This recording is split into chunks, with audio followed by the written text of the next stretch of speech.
I guess we'll go ahead and call meeting to order. First thing on the agenda is approval of the agenda.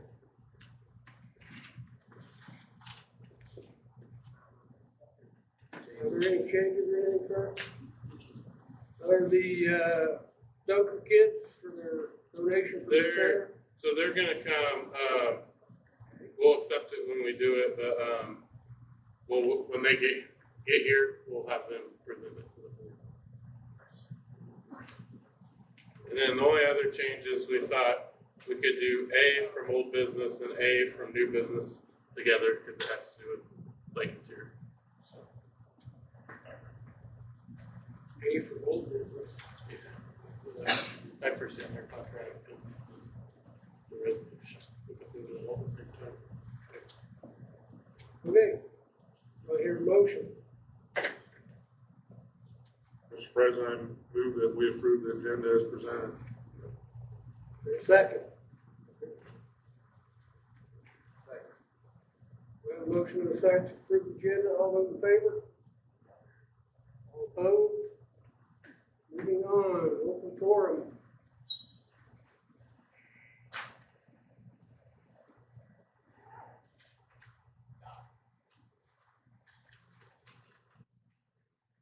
Moving on to forum, 25-017. Discussion action to consent agenda. Approval of the July 15th meeting. Payment of the claims and determination. Motion to approve the minutes of July 15, 2024 regular meeting.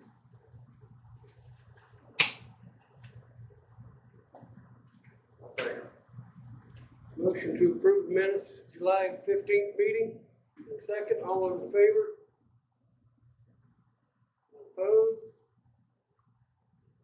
Payment of claims? Question? I'll start out. Question number 12, Midwest Energy. Question number 1, Midwest Energy, page 12. Construction electrical labor bill for, what is that for the auditorium? For the 19,900.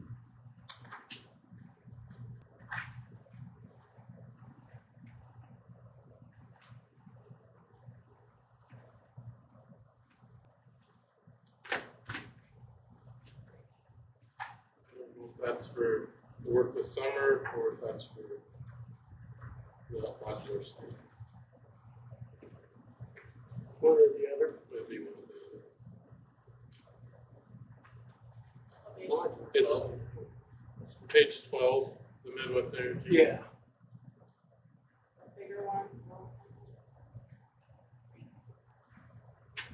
Just trying to keep track of it in my mind where it's all going. We can check on that. And that might be 6 piled together. One big project. Yeah, that's separate from all of our regular buildings. Okay. We'll just call it the high school one way or the other. It was just recent. It was What? this month. Mine was the gas, was it for the gas? So it might have been Oh, electric, okay. labor, materials, For moving the gas service? Electric, labor. electric, labor and material. That's what it says. Because they did reroute the gas line, into the ag and into from the other direction for the tie on the back of the gym and stuff, I believe. Okay. Okay. They have that board in, but I don't know if that's what we're talking about or I not. was just kind of curious where we're going. I'm good. I had a question on the last page. More of a billing question, I guess I'm getting asked. That why, how does those numbers add up? It's all for, you got 6 coaches for 270, 4 coaches for 90, 2 bus drivers for 90. Is not the same price for a coach as a bus driver, or they got different stuff they're doing, what's happening there? prices so different for, I'm assuming it was like a CPR class, first aid CPR. Yes.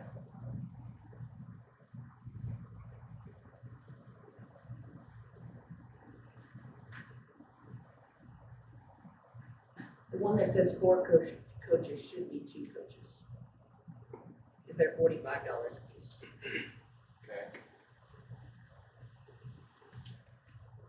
That makes it make more sense. Yeah.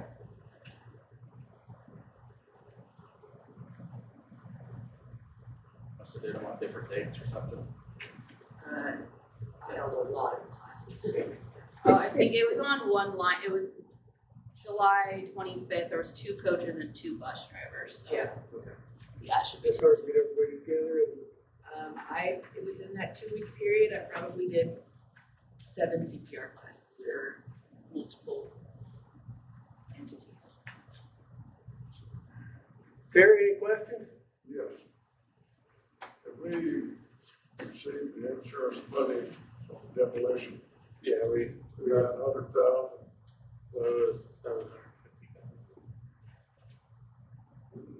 Well, it shows here that Spirit's 901,819.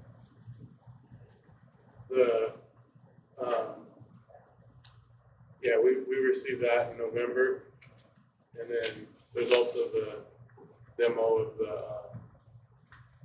the weight room and the classrooms, that middle section. That was gonna cost us. That was gonna cost us. All right, then all these bills from our contract, from our architect, from Cameron Gordon, from Terracon, is that all coming out of capital outlay? They're coming from the insurance money. What? I mean, the insurance money's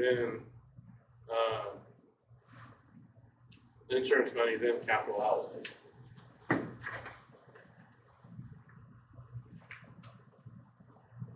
How are we gonna account for the items that should come out of the insurance money? That should be the insurance money, and then you've got bond money coming into play. Are you gonna develop a spreadsheet? Yeah, that's what Emily and I have talked about, and we have one for all the stuff that's last year, all the materials, the modulars, things, all those things that that Emily put it together, excuse me. And so we'll have Well, this. the insurance money covered, like the demo, and the modulars and so on. I'm talking about time you add the 8.5 million to the 29.9 on the bond, you get 38,400,000. Are you gonna have a spreadsheet Yeah, that's what that denotes just the items that are included in the bond and the insurance? and then we'll probably have to do a different fund in our accounting software to account for that as well. Well, that's what I'm, I guess, relating to. So that we'll have something on the board, to have something to look at, to see what we spent and what we stand. Yeah.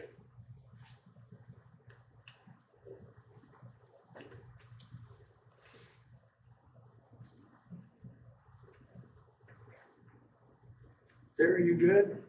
Good. Tim? I just, again, more of a numbers thing. How come some of the letters trainings are different amounts? Somebody what? I seen one letters training in there for 90 and one for 130 or 135 or something.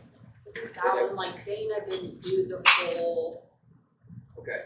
you have to take, you take the class, and then you can opt to also do college credit with it.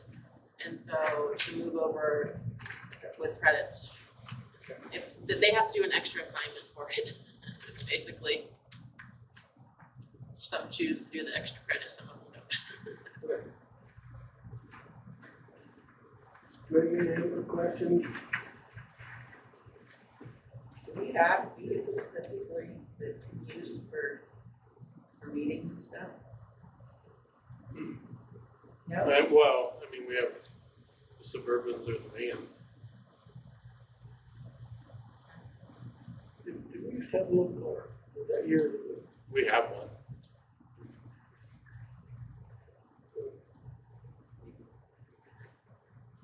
Do I hear a motion?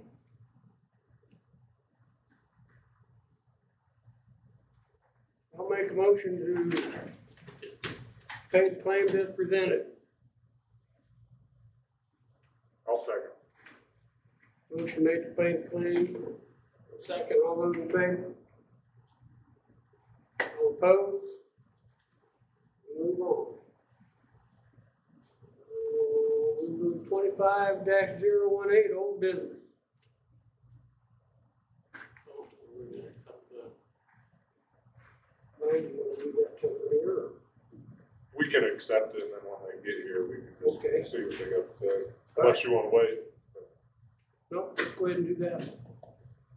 We have, $1,695 donation from the Dunker Kids at fair auction, a donation.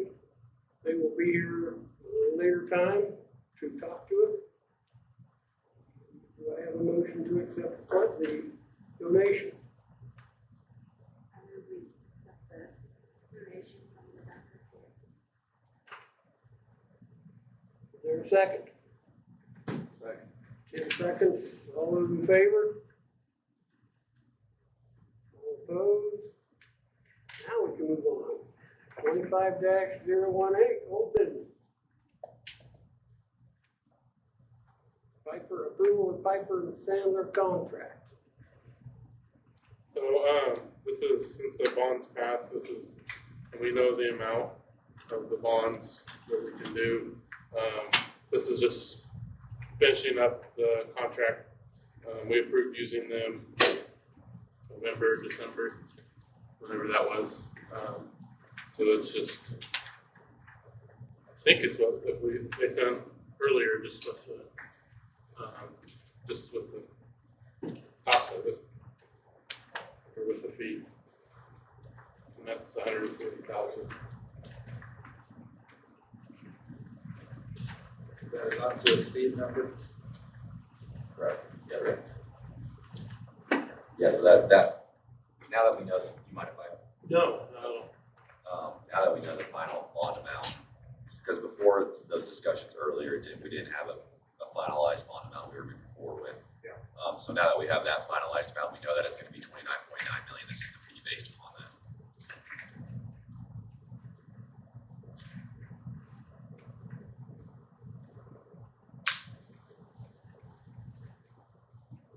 So it'll be November when finalize the sale of the bonds. Yeah, do you want me to go ahead and talk about the other item too? Yeah. It ties in with this. Yeah. Okay. I brought a summary here with me that kind of explains all the points to the financing, what the resolution for tonight does as it relates to the financing and the timing of receiving funds, as well as estimated interest rates and investment earnings potentially, like the deposit of those funds. So the action item that is essentially required tonight for us to move forward with securing the final interest rates is this what we call a sale resolution. So essentially, it allows us to then move forward with all the process and the processing and documents to secure final interest rates to allow for a closing on November 21st. So essentially, what that means is the $29.9 million, we're going to secure that financing, lock in those final rates. They'll stay fixed for 30 years, and we'll deliver the funds to be able to use towards construction on November 21st. And so just a couple of points to that. When we started this process, we were estimating what the mill levy, the tax impact would be on the bond issue. At that time, we were kind of thinking that around that 5% interest rate, maybe a little bit higher, maybe a little bit lower, but that's what our projections were. The market's actually moved favorably the last couple of months. So if you went and priced that bond issue today, you're probably looking at more of 4.75 to 4.5%. potentially even lower. The Fed is looking at potentially lowering their interest rate in the next couple of months. So the timing of when we go and we lock in rates could be very favorable. The market's already kind of anticipating that. So that's why you're seeing interest rates drop lower. So really good from a financing side. From an investment earnings side, today's market environment. So essentially when those funds are, the $29.9 million are delivered on November 21st, you can start earning interest on those funds immediately. We work with Security Bank of Kansas City for that. If you have a local bank that might be interested, we would need to know that prior, just so that we have all the accounts set up and wire information. Pros and cons of using local versus using Security Bank of Kansas City. From what I typically see, Security Bank of Kansas City, they have a bond trust account that allows them to access securities at higher investment earning rates than what you typically would see from a local bank, as well as just the experience. Terry, to your question earlier about tracking, you need to track to make sure that you have a fund that's dedicated towards all the costs and all the construction. Security Bank of Kansas City is experienced, and they have basically the software that allows you to at any time pull that information as needed. That's important because you're going to start earning investment earnings immediately, probably around 3-4. A couple of months ago, it would have been 5%. Now it's dropped because all rates have dropped. But essentially the federal, the IRS basically looks back and says you can't earn more in interest than you pay on the financing. That's called arbitrage. They look down upon that. So you need to prove that you didn't do that. And if you did, Kansas actually has a statute that says as long as you spend it within these certain time periods, you can actually keep it. And so a lot of school districts, they'll have construction completed within 2 to 3 years. So a lot of times, especially the last couple of years, they've earned more interest than what they paid on the borrowing funds for the first 3 years. They were able to keep all those additional proceeds. You can basically do two things with that. You can accomplish additional projects that may fall within the scope of the bond issue.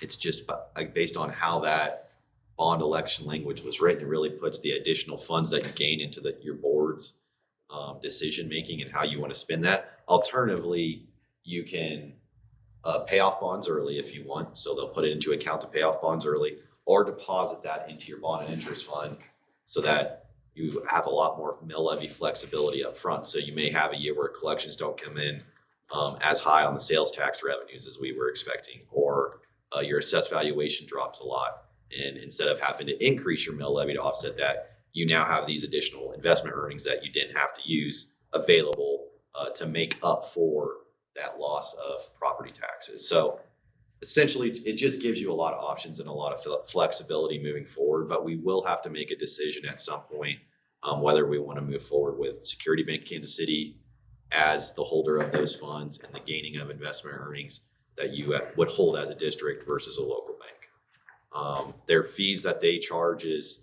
typically they charge a $10,000 upfront fee and then about $5,000 to $7,500 for every year that it's outstanding. So if it's outstanding for 2 to 3 years, you're looking at probably anywhere from $20,000 to $30,000 of fees that they would charge for essentially holding the funds for you. So you mentioned about locking in this rate. When is that? Yeah, good question. So we do that on October 21st. So in the calendar below, you'll see we've aligned that with your regular board meeting on October 21st. So we will essentially put your request for interest rates out to the market that morning at 10 a.m. And then we'll have other underwriters, bank firms bid on your bond issue. And so we'll be able to know at 10 o'clock kind of where they came in at. We'll do an evaluation to see what each person bid, what that total interest cost is over time based on what they bid.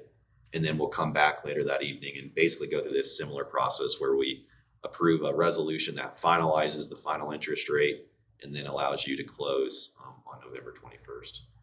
So that time, is there ever, you don't like that rate, that you can rebid it out later, or? Yeah, so you basically put in a provision, that will allow you, and this is actually in the documents today, but, I don't think it's included in anything that I handed out, but you set a cap. So you say, hey, if the market tanks and we get like a 6.5% or 7.5% rate, we don't want to accept that, if that's the only bid that comes in.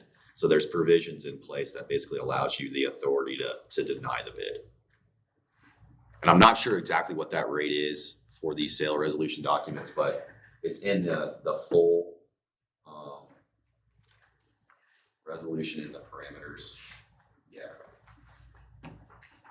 I might have it. I think it's around like 6 to 6.5%. So then you would just wait till another time to redo the bidding again, or? Yeah. So you basically go through the process again, essentially, and rebid probably until the market settles down or whenever you guys feel comfortable moving forward. It's very rare that happens, but it just you have the option to deny it with that parameter that's in place in the documents.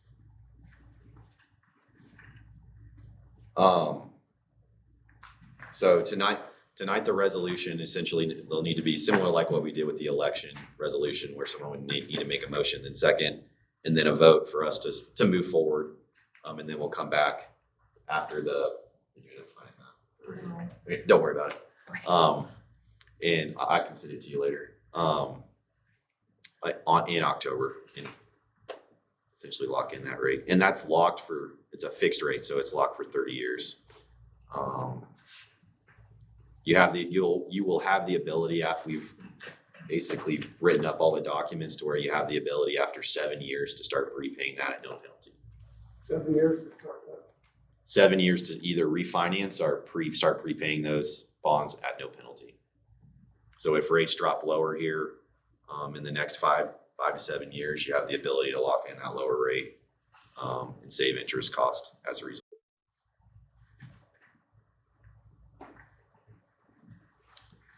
I've had a question, like local people, banks or whatever. Yep. Can purchase the bonds.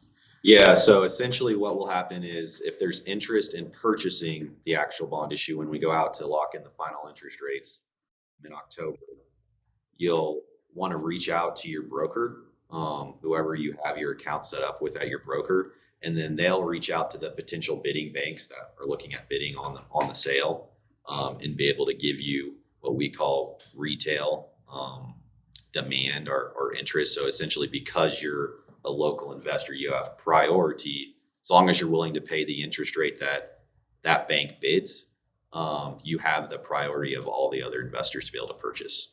The other option is just secondary market. So if you're not able to get in on the initial issuances, there is a secondary market that will allow you to, at any time in the future after the sale, to buy whatever amount that you want, assuming there's a seller on the other side, which with this high of a bond amount, I would assume that it would be fairly liquid to be able to do that. But that's a really good question. So it's really a matter of just contacting your broker and making them aware of it.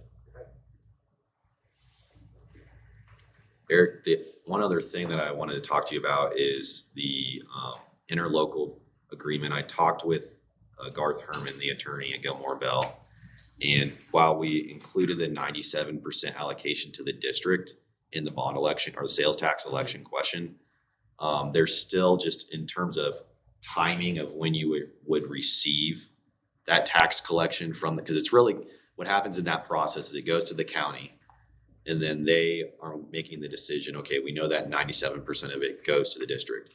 But if you want to basically have a contract or an agreement in place that details out the timing of when you would receive that, you would need to have an interlocal agreement set up with them. Okay. He wanted me to just bring it up because he hasn't been contacted by the county at this point. So if that's something that you would like, I recommend having it in place. Then I'll have Garth, if you have a contact at the county that he said he's tried to reach out a couple of times and just hasn't heard back. So I think it's just a matter of making them aware, and then we can get the agreement written up. And they might already have one written up that we're not aware of, but that was one thing that I wanted to check on as well. Okay. Good check on that.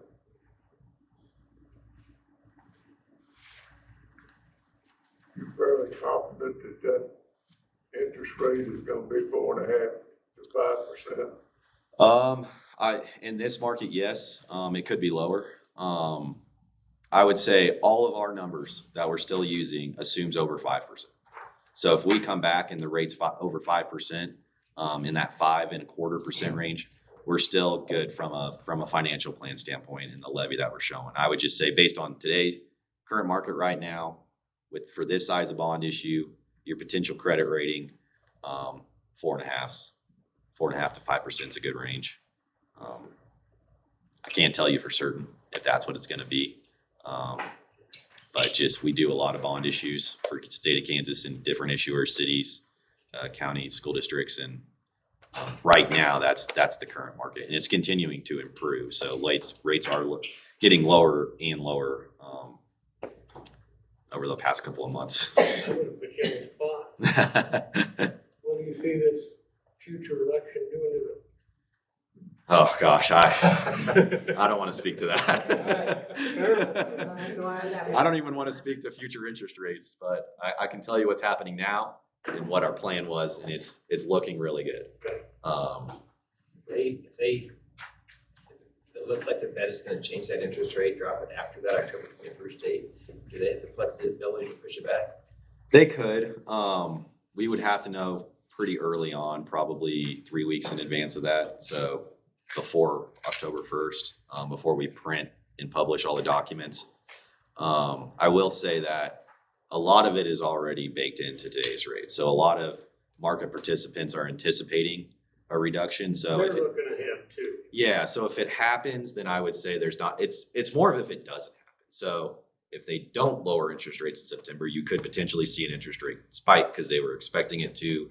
Everything's priced in to that because of that. But yeah, really good point. And I guess I would just emphasize that you always have that ability to refinance moving forward, and we're still well below what we were anticipating the interest rate to be. So it just puts the financial plan that's put together is in really good shape with the current market.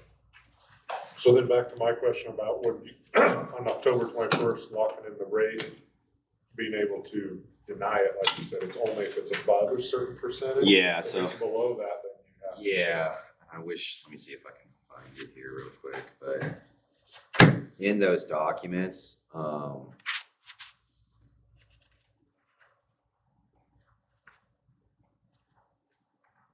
there's typically a parameter in there, and typically we just throw one in like. Is that in the agreement with you, your contract agreement? No, it's in the sale resolution.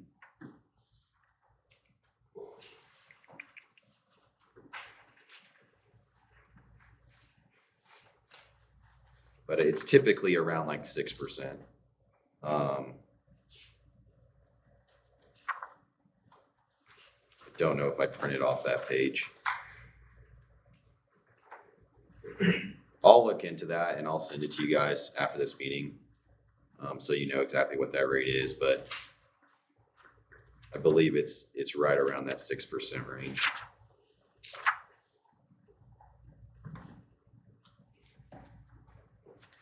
If you want it to be lower, you can authorize a lower rate today. I will say that that's not viewed favorably by the market, just because it's very rare that it occurs where you deny a bid when it comes in, just because they're kind of putting their investor pool together, getting them ready to bid. And then if they also have somewhat of an idea of what that rate is, I guess I would say too, so they make sure that they come in under it. But typically you get at least 2 bids.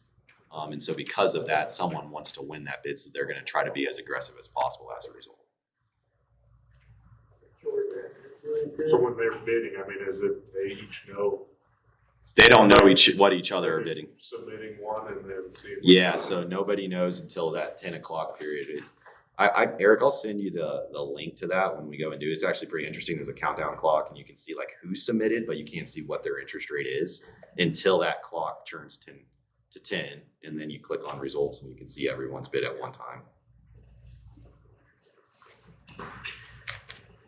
So it's kind of an auction kind of deal. huh? Yeah, it's very similar to that. So we need to approve Piper Sandler contract before we can do this resolution? Is that? Nope, they're separate. So Okay. you would need to approve the resolution though for us to move forward to lock in rates.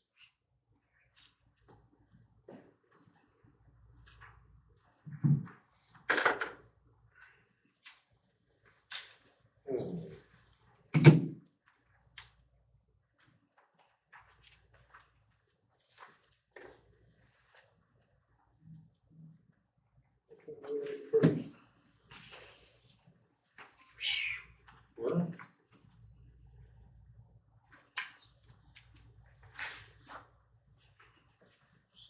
there anything in the contract you've seen, Eric, that was? I think it's what we were sent earlier. Right.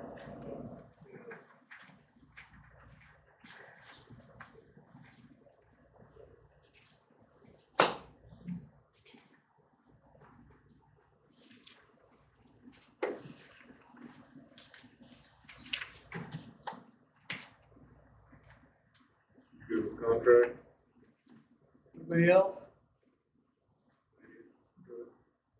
Tim? Ladies? I'll move to accept the contract with Piper Sandler. Financial service agreement, yeah, whatever it is. Second? Second. All those in favor of the contract for Piper Sandler? All opposed? Welcome aboard. All right. He's still looking for that Still looking for number. that Yeah. number. I'll let you know once I find it. You didn't know what you got into, did you, Greg?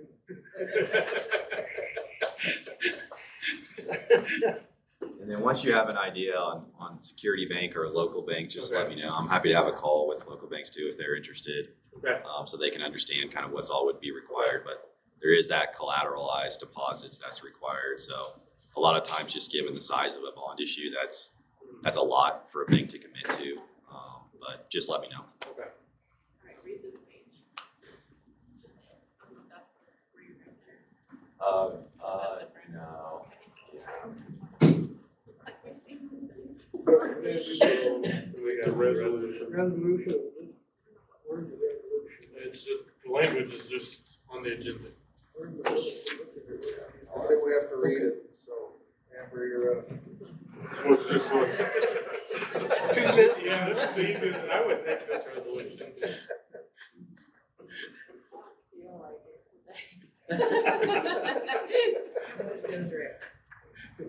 Let's go through it. Right. That's fine, I just want to make sure that this work. We're all understanding it all.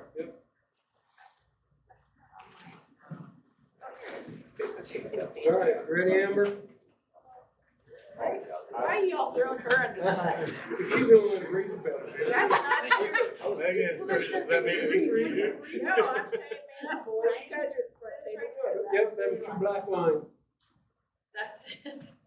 Resolution. Okay, I move to approve the resolution authorizing the offering for sale of general obligation bonds, series 2024 of Unified School District number 105, Rollins County, Kansas, Atwood. There's a second. I'll second. And a second. All those in favor? Resolution? All opposed? Good job, Amber. We the man of the group. Yeah, scared me early. Yep. We're on TV if you just. Okay, where are we at? Thank you, Clayton. Thank you. Yeah, we can do that. Thank you very much for your time. Appreciate it. Thank you. kids are, oh, they are here, they just. We will sneak back up and do the Dunker Kids donation. That one, right there.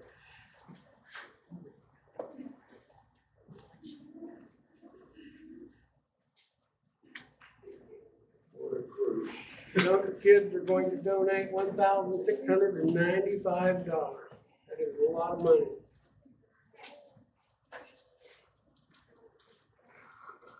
Be sure to talk loud so everybody can hear you. I think she says that's a no, boss.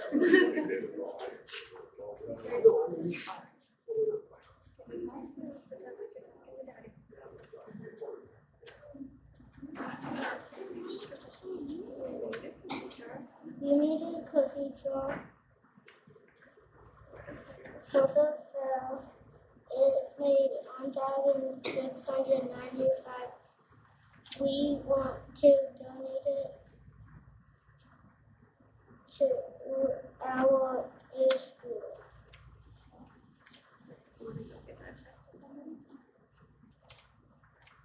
That's the check. Thank you, guys.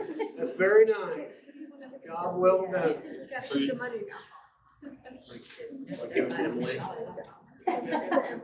you did a cookie jar? You did a cookie jar? And it got auctioned off at the fair? What kind of cookies did you make? They must have been amazing.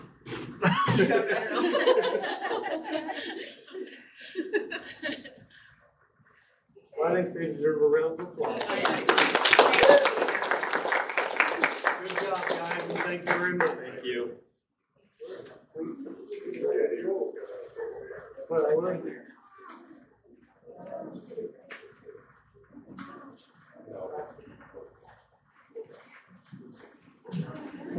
Okay. We're going to handle Still over here. So, hey Chandler, is that on? Yes, Zach's on. Okay. 20-25018, B, discussion action, next steps on rebuilding project.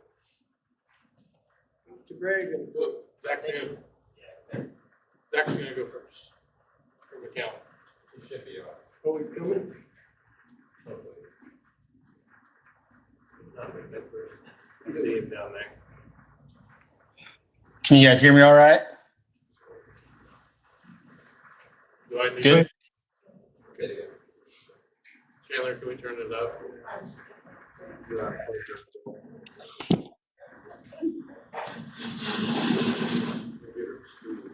Chandler, do you want me to get off of here so he can go on the board? Have him try it again. You know, one of these days she's gonna let your tires out, where you're gonna sit outside and laugh. Hey Zach, can you try talking again? Yep. How about now? As long as nobody breathes. There. Go ahead and disconnect and I'll hop on there.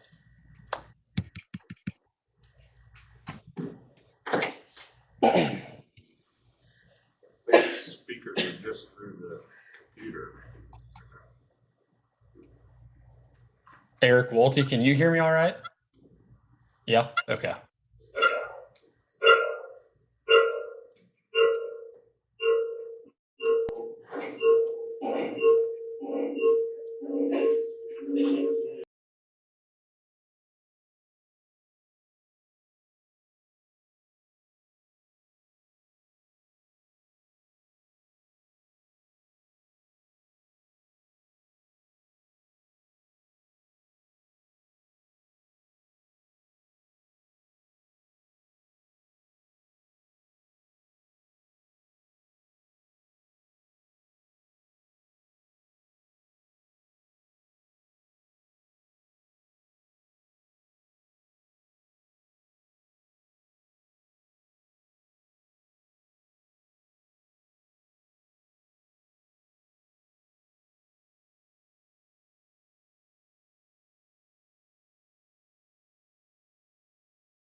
will be refed off that new transformer. So that kind of sums it up for the power side of it. Like I said, they're sitting in a good spot. We're pretty confident with where they're at. The fire alarm right now, we have all the parts and pieces. We are still waiting on a response from the state fire marshal before they go in and install everything, just so we're not having a chance at any rework. So we've been requesting and kind of staying on the state fire marshal as much as we can. And they sent a response this morning saying that there'll be a response to us by the end of this week. So as soon as we get the approval from them, Pinnacle Fire should be able to get in there, set the new panel, do some programming. Eric will probably have to work with you guys and get the correct call out number, make sure the fire station and everyone is aware of how that system operates. But that all kind of goes along with the programming side of it. And then kind of the last piece with that is once that new panel's installed, they'll have to go through and check all of the existing horns and strobes to make sure they work. Because once those are all installed, we'll have to 100% walk with the state fire marshal once he gives us approval, then you guys are good to use the building. So, in order to schedule that 100% walk, we have to have the fire alarm shops back in hand. So right now we tentatively have it scheduled for August 29th, but that only gives Pinnacle Fire about a week if they don't get it back to us to the end of this week. So it might be a little bit after that. But we're pushing as hard as we can to get that installed with the kind of the constraints we're working with. So, but as far as construction wise, that's once those two pieces are done, everything should be able to get in there cleaned and operated for your practices and everything moving forward from there. Good deal. Any questions? So it's the electrical side of it. Electrical and fire alarm, yeah. Has anything been done with the plumbing yet? Did I say not? Has anything been done with the plumbing yet? So plumbing is going to be operational in the South Commons. There's nothing been done with the East locker room as of yet. I know this summer portion was mainly the gymnasium and the South Commons building just for occupancy. That East locker room, there's the existing sanitary sewer is going to be a problem with full construction, but as of right now, it would be operational. But I also know walking through there, all the fixtures have been removed off the wall. So in order to get that up and operational, everything would have to be put back in and checked for working operation. But it'd only be for a little while until that new sanitary line is ran, which I know don't have all the details on that yet, but restrooms should be operational for that South Commons area. What's your projection now as far as the time frame to be able to utilize the gym? So it's a hard question right now with not having a response back from the fire marshal. We're still obviously targeting as soon as we possibly can. And as long as everything with the fire alarm goes well, we're hoping early September, but right now it'd probably be just a conservative estimate would probably be mid-September, as long as everything comes back from the state fire marshal. And that's just for practices, that's not for using it for public, correct? Sorry, say that again. Correct. Just for practices and what she asked, not for public. We can't hold games, we can't do anything, right? It's just for practices. Right now, correct me if I'm wrong, but our goal's been that at least to get it ready for practices. But the exiting is the same regardless. It is, yeah. And so we're not changing anything with the exiting. We have just been focused on getting the approval for practice. And then we want to say, hey, we have full approval to have the public access. And our code plan doesn't change that we submitted to the state of Kansas. So our code plan accounts for full capacity of the gym. So that's the next step after this. Simple solution is just get it going for practices as fast as we can. It's going to be a push. Hopefully they can still have that walkthrough on the 29th, but Kansas State Fire Marshal has final say when that's going to happen. Sure. So Just wanted to verify. yeah. Yep, Greg, Kevin, how does that tie in once construction starts though as well? How does that impact the code plan, egress, ingress? As long as we keep that southeast entrance or exit open, which our location of the elementary school is pushed far enough west that we think it could be fenced off, it would still be able to be the same. Okay. So I know in our meeting on Friday, we'd have to review and make sure it's the safest possible option. Because I know, like we talked, that'd be a lot of the lay down yard and that. So we'd have to make sure that'd be approved and acceptable for everybody. Obviously, there's means and methods to do that, but we'd want to make sure there's enough lay down for steel and masonry and all that. So, but no, going back and looking at my email right now from the state fire marshal, they said we'll have a response by the 23rd, which is this Friday. I know, Kevin, you can correct me if I'm wrong. They said end of July for the code footprint, and we received that back on August 2nd. Yeah, it's a couple days after, for sure. So I'm taking that date of the 23rd with a grain of salt, but we've had our information to them as soon as we possibly could. So we're going to try and turn it around as quick as we can. But once they get the fire alarm in, they have to do their tests and make sure the operation is there, because we have to have our sign-offs for the state when they come and walk. So there's a few additional tests that have to happen once all that's installed. But as soon as we have that response in hand, we can definitely let everybody know and get an updated time frame from it.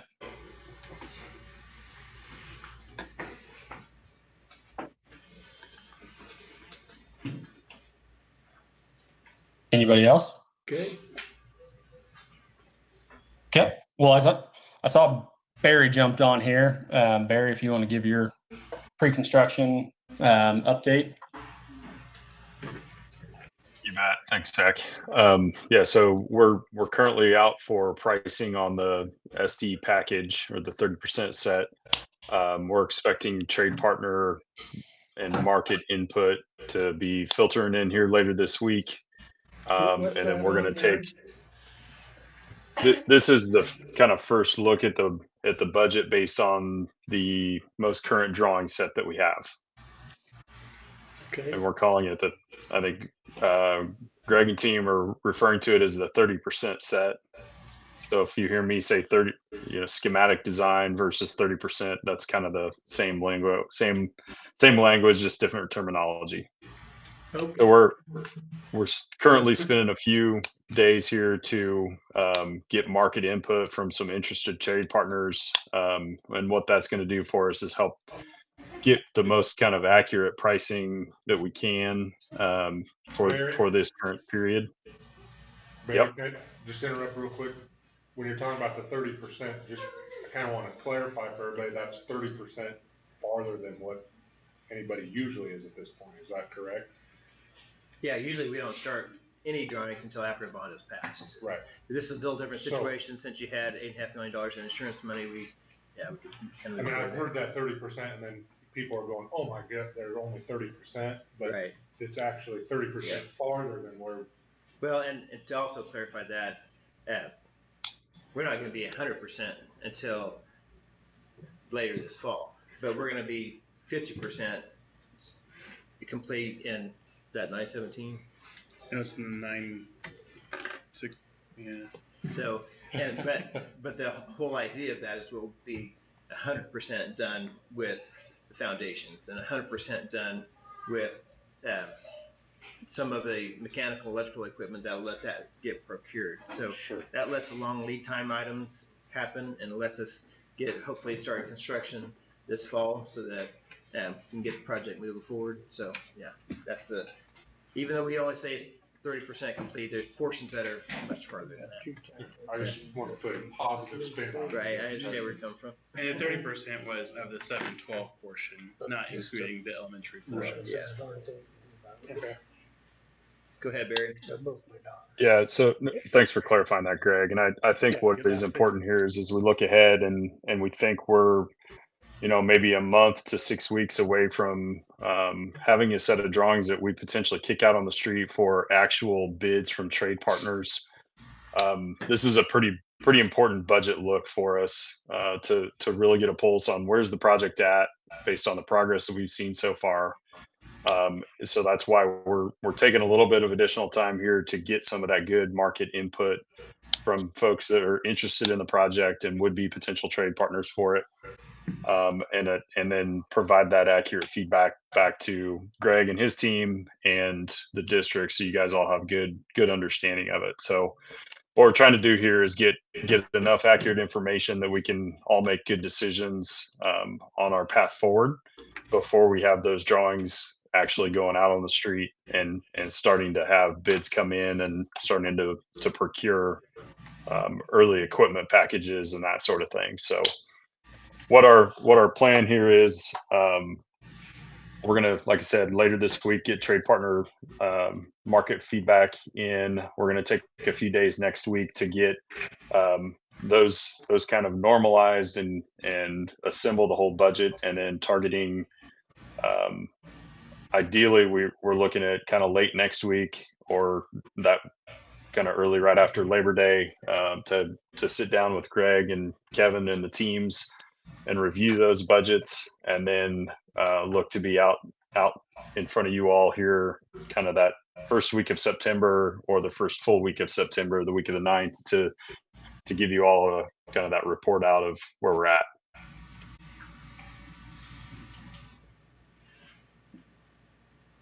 So at this point, I don't have any action items to request. This is more of a budget a process update of what's coming here in the next couple of weeks. But we will be reaching out to get some meetings scheduled so that we can come back in front of you guys to get a good budget review put in place. Sounds good. The other piece of that is we talked last Friday about how the elementary portion of the building, now that that's been approved as part of it, affects us moving forward as far as, do we want to have all the foundations done for elementary and all the steel done for the elementary to have one package for the total? That delays when we can get some of it out. And maybe we go out with the 712 portion and we add the foundations and the steel for the elementary later. But we all just, and the McCann Gordon guys, their team, they need a little bit of time so we can figure out critical path of schedule. If we send that out now, but then maybe we delay the 100% package a month, can that still work without impacting the overall schedule of the 712 building? There's a lot of moving pieces to figure out that we're getting our arms wrapped around. So yeah, there's a good portion of that that was dependent on what kind of use the existing gymnasium would be and what's the egress in and out of that during construction. So having that understood kind of helps clarify what those timeframes can be, and then allows our team to come forward with a good set of, a good plan to be able to kind of give you guys the update when we come back for that 30% budget update here in a couple weeks. So at this point, I think we are getting more information, and we're just continuing to develop that plan and refine it so that when we come back, we'll give you kind of what the best case scenario is. Okay, I'm gonna throw a question out that I've been asked on the streets, and is our goal to go through with the high school, get the high school open, and then work on the grade school? No, well, that's Or something do we're them talking about, both but at the same time, kind of, or? ideally it's probably phased a little bit in the sense that the main goal is to get the 7-12 portion started and ahead. That doesn't mean, I think the elementary will go on at the same time, but it may not finish at the same But, time. yeah, but because, not our main goal. We'll Yeah. finish yeah. 7 through 12 first. Well, that's what the county board team has to kind of figure out, because the elementary part How it isn't all obviously as big as the other part. They may be able to finish it, but that's not the main goal, obviously. It's Yeah, the you 7-12 don't wanna portion. bring all your equipment in, do the north end, and then have to bring it back in again and do the south Yeah, end. That exactly. costs more money. Okay. Yeah. So So, I know that question is out there. yeah. In an I ideal- most Go ahead, Barry. the most efficient approach would be for all of that work to be completed, simultaneously, right? But I don't think that's reality based on where Greg and the team has had a head start before the bond to start on the 7 through 12. They're just now getting into the elementary side, which is, so there's a little bit of catching up to do to get it caught up with the rest of the process if it happens that way. And then we as we stated here is we got to understand kind of how does that fit into the rest of the construction site and the use of the gymnasium, and does that all jive with what you guys are trying to accomplish? So that's part of what we're building in this plan is an understanding around how all these parts and pieces can work together, so that you guys can have a better look of what the impacts are if that does move forward and we try and accomplish it all at the same time, but also what if scenario, if that does lag behind, what that unfortunately will have a cost implication. So what is that? Yes, plan for a plan. We're planning on a plan. Planning for a plan. Like though, if we start on everything as a whole and monies aren't there in the end, because it seems like and a lot of it has been insurance is taking care of it here, insurance is taking care of it there. We run into even Colby, what is it, the event center? Is it Colby Event Center? No, it was the high school. They had to change their plans unless we were told incorrectly. They had to change their building plans because they were running out of money. So they literally had to start cutting bricks down, like not building as high because they were running out of money. By doing everything at once, are we doing it? Yeah, that'll all be established before we start. Like, I don't want to start this as a K through 12 and then still not have something for the 7 through 12 because funds didn't get there, because money's changed, because we don't know what the business side of things is going to do. I mean, the biggest thing is we need a 7 through 12 and add the K through 6 as we can. Well, with the intent to get it there as quickly as possible, but to get those 7 through 12 in there quick. right now what happens, so like Barry's team, they're putting a budget to the plans that we gave. If they come in Right. high, we're gonna adjust our plans back to where, we gotta fit that scope in to keep it a K-12, but still fit within that budget. So you're gonna see some things tonight that some of it wasn't even done till this morning, so Barry's team hasn't seen them yet. They may, have some, shock value when they see them. I don't hope not, Barry, but but if they do, then we redesign until we get it to that scope that meets that guaranteed budget. Well, just questions that people have asked, because that's the fear, that we start this and, Yeah. Once eyes we are bigger approve than the their contract, stomach, that's and when once the we approve numbers the aren't gonna building. be there, and that's what, we're gonna have to sell a lot of cookies to add a lot to that, it's not gonna Yeah, change a whole lot, and we can't. We've never had to sell cookies before, I'll just say Well, that. We'll just let the Dunker kids do it, they did it well enough. Couple more times. I think we ended up taking it home, Kevin was the last one. Good to know. Yeah, he told me it was my birthday gift.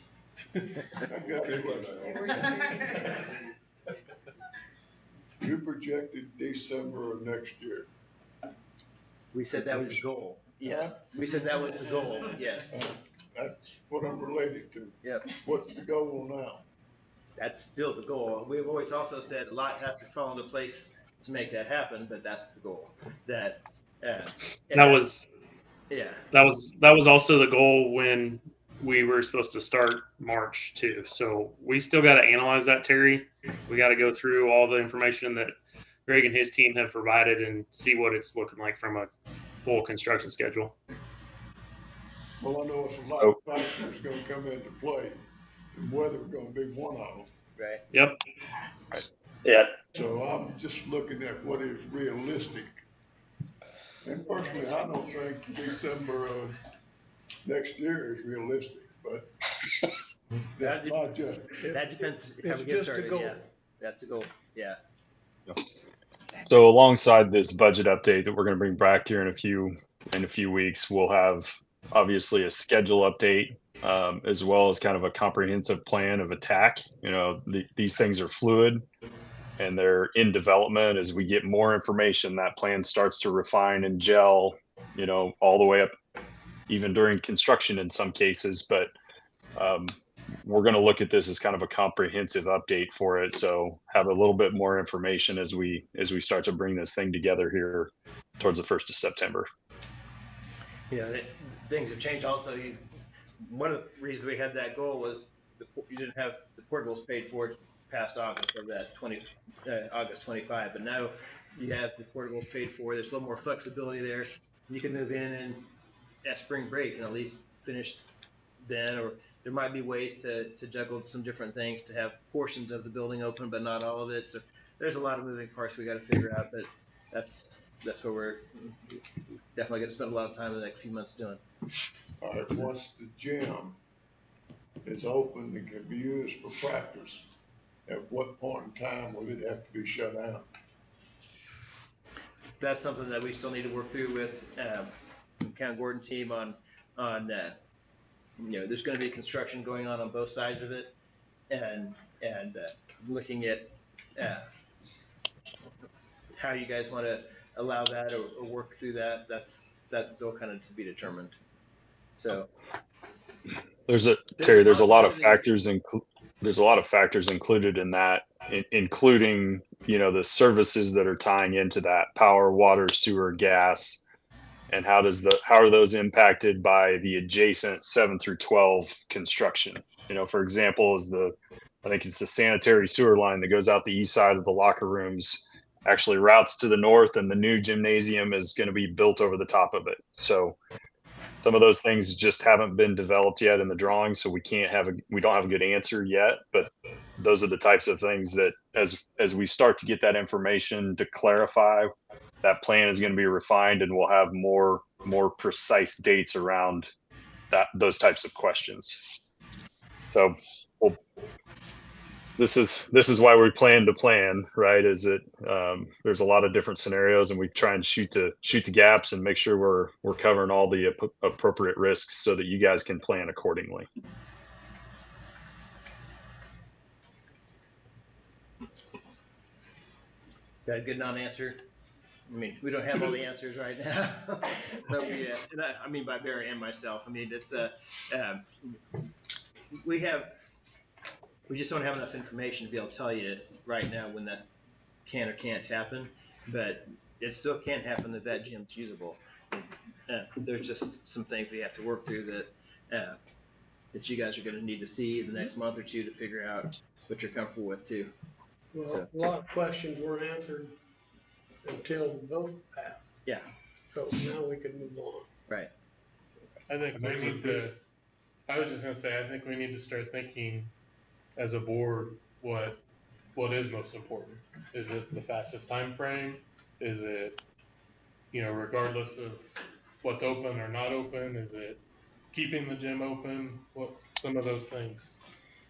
Yeah, I mean, that's what I was gonna say. I mean, there's a sense of urgency to get everything rocking and rolling, but there's also a test of patience to make sure it's done the way it needs to be done. And Well, that's what I was relating to about setting the goal of December. That's fine, but realistically, is it possible? Yeah, it's possible, but probably not. We'll see. Right.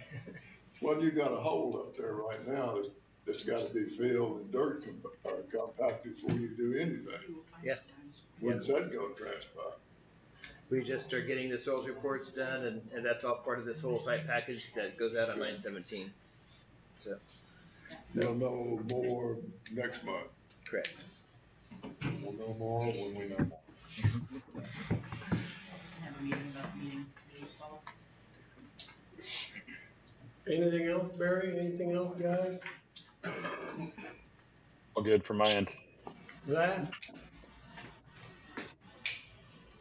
Nope. I just told Eric on Friday that as I get that schedule built out, I'll probably be reaching out with some questions, just so I can incorporate that and make it as accurate as I possibly can. So as I have updates there, we'll definitely share them.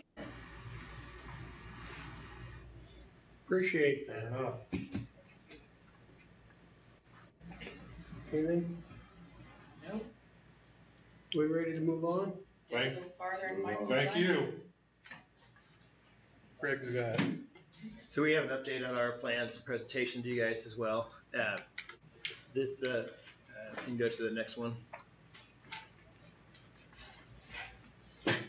So I know there's been a lot of discussion about site, and even at the last community meeting, there was discussion about, ADA parking areas and how we can make that work. So what we're showing here is that we've shown 2 ADA parking spaces here. We really probably, code-wise, we need probably 4 over here and 2 down by the elementary school. What we're showing, we can add as many as we want to in this area. But we thought maybe a good approach would be to have the bus drop off here in the front from 8 to 5, but then for events, you could change this whole area into ADA parking. And I think we have 10 or so ADA parking spaces shown up there. So it kind of changed for events to allow kind of more of the elderly, easier access to the building. And then we have our 2 ADA ramps shown here and here. And they would come right up to the old gym entrance and then right up to the elementary entrance. This entrance would also, of course, be accessible as well. So we looked at putting some ADA parking in the back. I know that was requested. I'm going to show you pictures in a little bit of what that looks like, but there's a switchback ramp that you have to put in the back. Those aren't really the greatest as far as maneuverability is concerned. So we think by just having these ADA ramps on the front that are more of a sidewalk, that is going to be a much better solution that people will appreciate more. And we can put quite a few ADA parking spaces along the front here. We could have extended them all the way down here, but we didn't do that just because that's the elementary drop-off area. We didn't want to kind of impose upon that, but certainly for events, everybody would still be able to park along 8th Street for additional parking along there. So that's the solution that we have for that piece.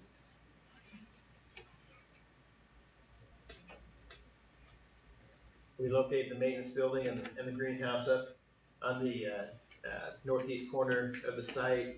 That location can still move around quite a bit, and that's just something that may happen in the future. Doesn't have to happen right now. Keep going.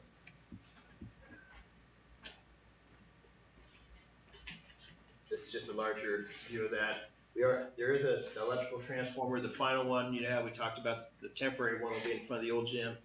This will be the final location for it. There's a retaining wall around here. It's kind of set down a little bit. There's stairs that come down from this kind of front entrance area down into, so you can get down level with the VOAG building. The main entrance to the VOAG building will come in through the sidewalk that'll come into the middle of the west side of the building now instead. Some larger views of that area that I was shown before with the ramps and the existing gym and the sidewalk access to the elementary school. Where would a semi pull into the back to unload at the Capitol? The more we've talked about it, I think all the access for like deliveries is going to come off the front of the building and go in through the old gym entrance. So they'll be able to come up this ramp right here and have access into the building, and it's right next to the kitchen.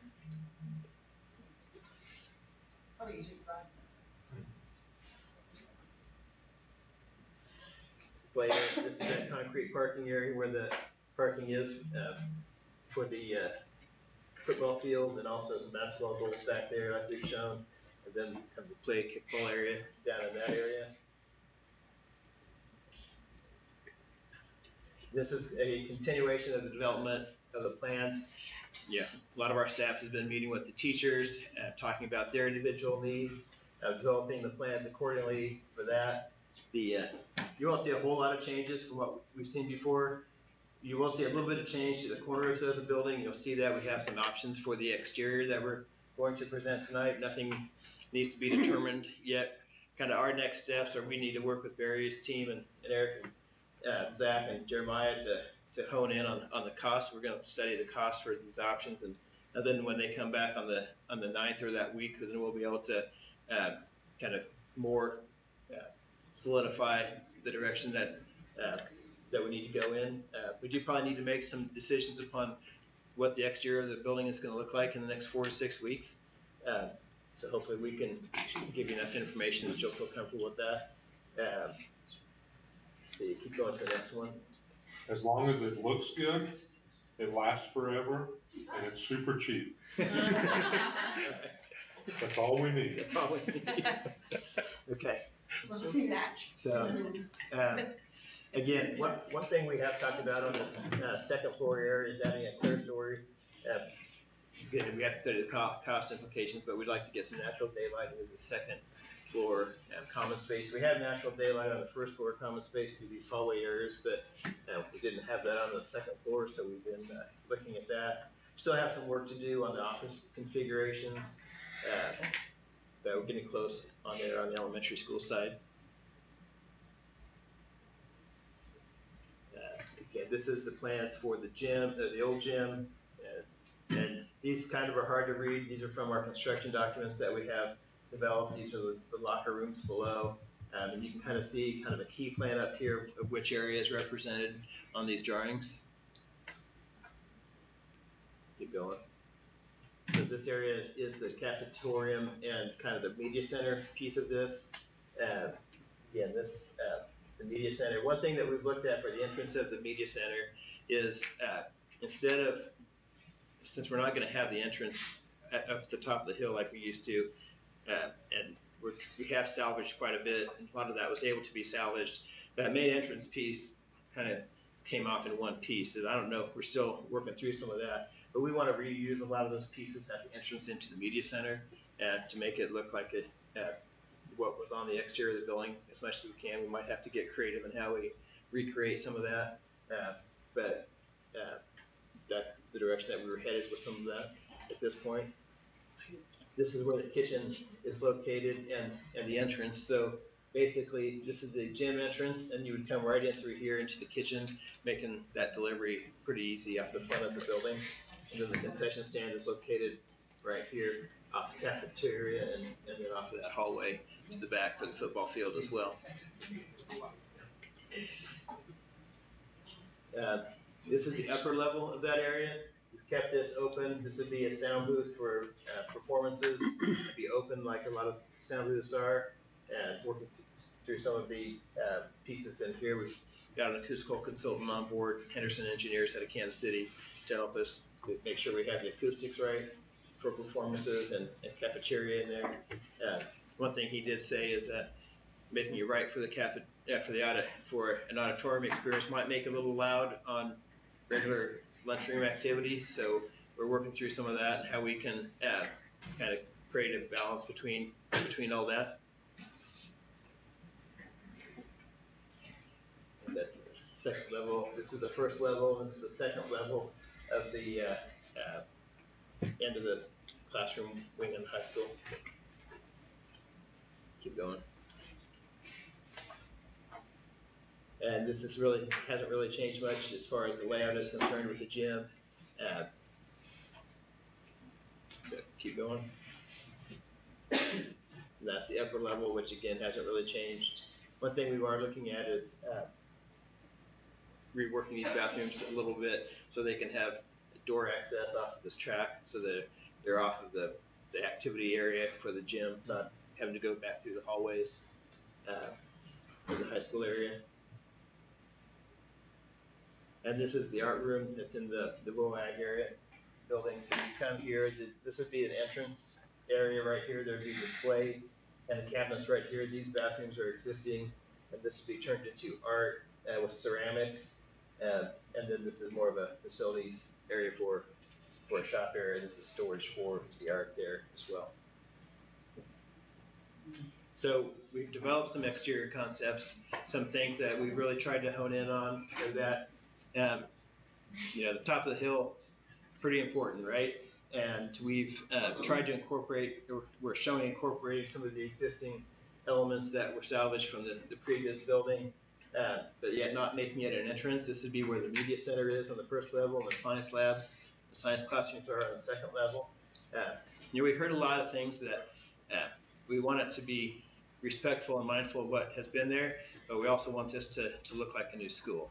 And so the other challenge of this is that it faces west, which is the harshest sun condition we can deal with. So we've tried to create some deep recesses with some windows to help with the shading that we can get.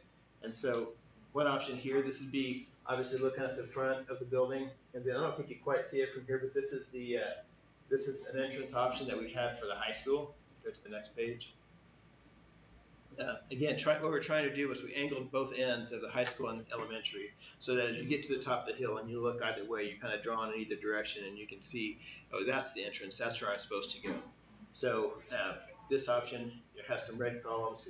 I think it'd be pretty obvious where the entry to this building is. This option has metal panel that's used on the corner here. Jeff and Lacey and Eric went to Heston. They've seen a similar panel that we use there as well. Again, just mainly focused on this corner piece, and then the rest of this is masonry and brick. Can you go back one slide?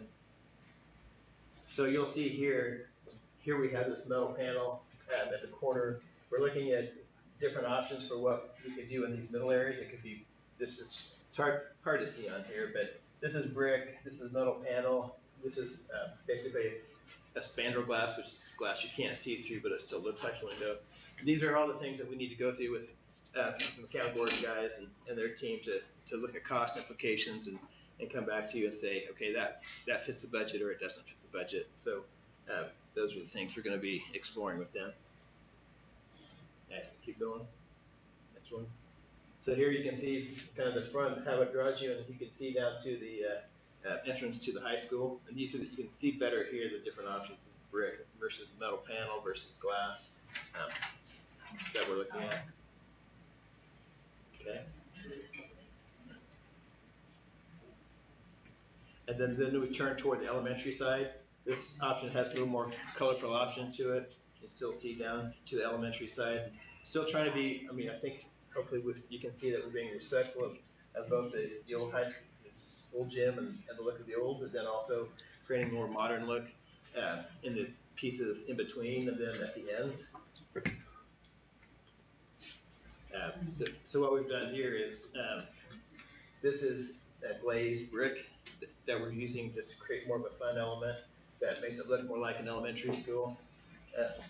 Using some colored window shades, vertical shades, and colored columns that make it look just more like an elementary school. So I think you'll definitely be able to tell it's not a high school, it's elementary, and be able to tell where to go. This is the second option. This option basically changes, everything is pretty much the same except for the two ends where we use an all masonry solution instead of metal panels. So on the end here you can see that that's all masonry. You can go to the next one. And the difference that makes. These columns should really be silver, not chrome, and they're a little bright. So bear with us on that. We'll get that changed, but that shows you what it could be if it was all masonry.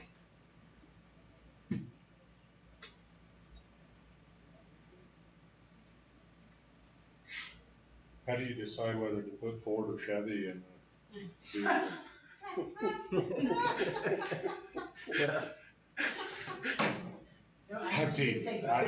Kia. Yeah, that was. Just like they don't have the plug-in car thingies right here. This one, the elementary area is not quite as colorful. It's more of the, but it's all the masonry look. You can see that, it still reads as an entry and all.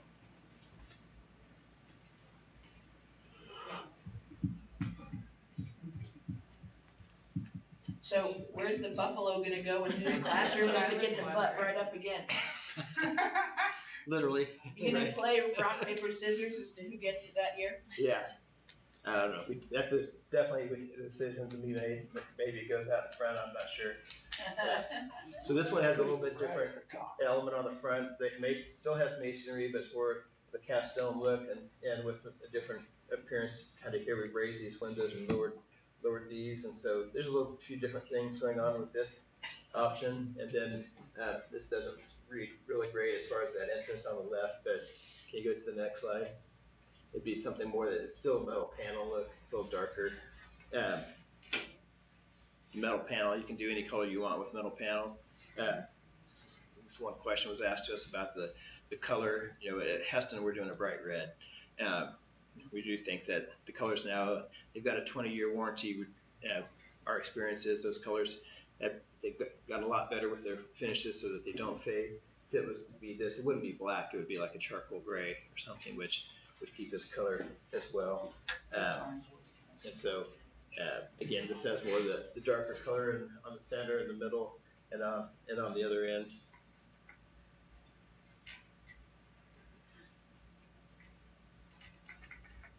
And this one has the kind of darker material in here as well. And then the change on the elementary end as well to be something, a little bit different.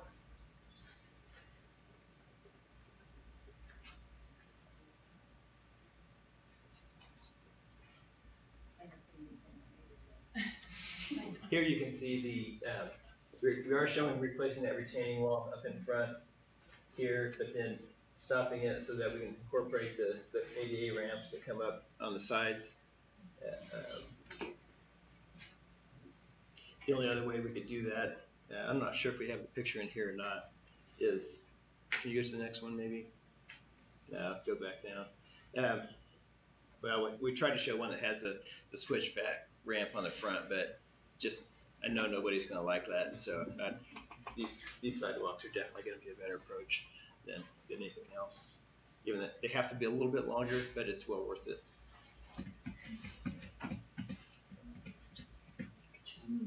And then we thought we'd show you some pictures of Heston School.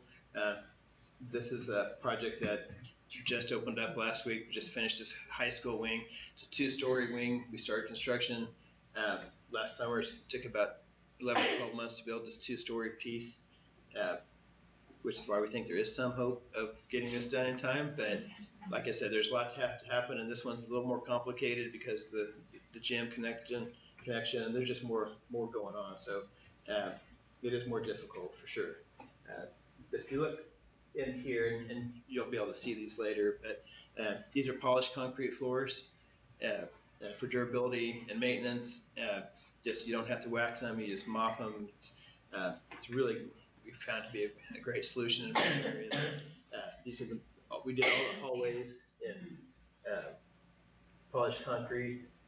We made these hallways wide enough that they could have lockers. They went back and forth on a decision about whether or not they were going to have lockers or not. So after talking to them at the open house last Thursday, they said they probably will never add lockers. So we had wished, in hindsight, if they would have told us that and made that decision earlier, we would have put that square footage back into the classroom rather than saving it for the lockers. But so those are kind of some of the things that we need to think about as we move forward here in the next couple months about, where do we want to be putting our dollars in. This is a main stairwell. We've got tile on the walls here, some nice lighting, accent lighting in there. Are those photos or is that the virtual? That's photos. Those are photos. Yeah. We just had these taken last week. Yeah. They've got furniture in them now, But Jeff's standing in mine, so these are much better. Yeah. But that's like so real. No, but they look just as good. So, We had a model. so keep going. again, this is a hallway space we have on the second level of this high school area. These are, this is a classroom, and we put carpet in a lot of the classrooms. We didn't put carpet in the art or in the science classrooms. But you see. Why? Keep going. So this is an art classroom on the right, and this is the science classroom, obviously on the left, the typical classroom area for them. Did you say they are moved into these classrooms? Yeah, Or, like, they start will school be tomorrow. using them? They start school tomorrow, yeah. Look like Peter Pan. I like it with you in them better. They're way They're real. They're way funnier. Send these to you, Greg. You want those on your next birthday. Exactly. It's like more real. Yeah, one thing, this one shows in particular, this is a typical classroom. They went with 70-inch TVs. A lot of people I think you guys have smart boards, right? Yeah. And so this is showing operable windows. You know, the conversation always comes up, do you do operable windows or do you do ceiling fans? You do ceiling fans. One thing about having operable windows is that you open up the windows, humidity comes in, it's hard to control humidity and kind of messes up the system HVAC wise. If you put ceiling fans in, you can make the temperature feel like it's been reduced 4 degrees. So there's something to be said for that. We have figured out a way that we're moving forward with every classroom will have its own thermostat. We're going with one rooftop unit for 2 classrooms, but the new controls allow it to have two thermostats per rooftop unit. And we're moving forward in a manner that you won't have any, gotta say this the right way, controls that are separate from the rooftop units and the thermostat. You can have a rooftop units and then you can have a control system that lets you monitor the whole system from your phone or monitor it from a central location. That comes with a lot of extra expense and also a lot of service issues, and just having somebody come out this far from to service that, didn't think that was a headache that you guys wanted to have.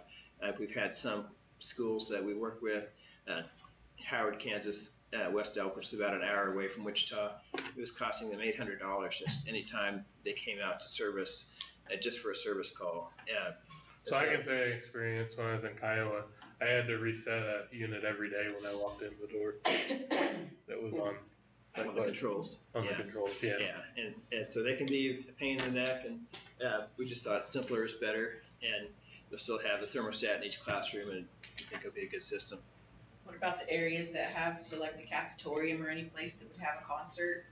It'll have its own program? unit. Yeah, that area would have its own unit. Okay, and some ventilation, Yeah. big, large fans? Big house fan. Yes. We are planning on fans in there, but we are planning on ventilation. So. This area, we think that this is a study room, the one with the red carpet, and we found these to be really effective, and with independent learning, with collaborative learning, you can send students to places like this, you can send a parent out with a kid who needs a little bit extra attention, and they can have just kind of some breakout spaces that work really well for where education is headed. So we know this is going to be a real popular place. I know Lacey saw it, and you guys thought this would be well utilized. So we just want to give you an idea of some of the things we're finishing up, just so you can kind of have some of that in mind and all, and kind of go from there. Very well. Any questions? Is this slideshow available to us? Or? Yeah, you guys have it. Yeah.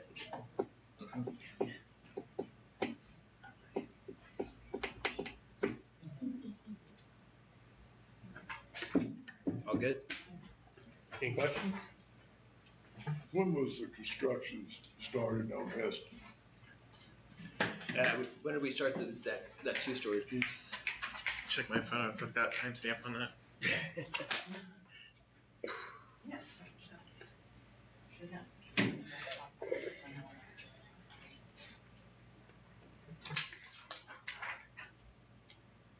That was last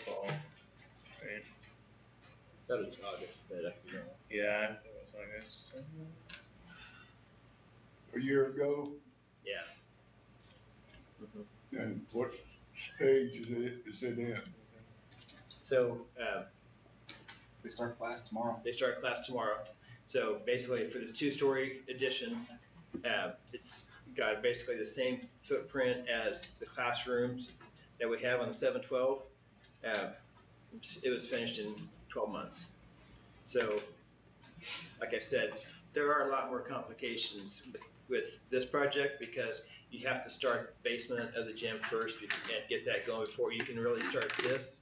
So, and then the cafetorium ties in. The thing about this, it was an independent two-story classroom wing. We had to demo out one part of the building before we could start it, but after that, it was just a two-story classroom wing. The 712 has a lot more parts to it. That's why we're working through, okay, what is realistic and at least is it possible to have that portion available? Or, yeah, I'm not sure. It's going to be it'd be difficult to have just that portion available, I think, and probably not worth any extra expense to do it. But yeah, Barry and his team, that will work with them to figure out the right construction schedule path. That's like July. End of July. Yeah. Sure. July last year. So Greg, are you and your team, are you enjoying working on this project? Are you pulling out your hair? Are you? I'll tell you, what are your feelings? How do you feel about where you're at, how you're doing? 100% we're enjoying it, but there's, the whole developing that front facade been pretty challenging, honestly. It's long, and you have the old gym to deal with. Also want to be respectful of that, but it's create a modern appearance to the building as well. So that was definitely a challenge, but I like where it's headed. I think there's a lot of great components there that are working great, and with the elementary piece on the one end, the high school on the other, I just think I really like where it's headed and what it's going to mean for you guys. So, yeah.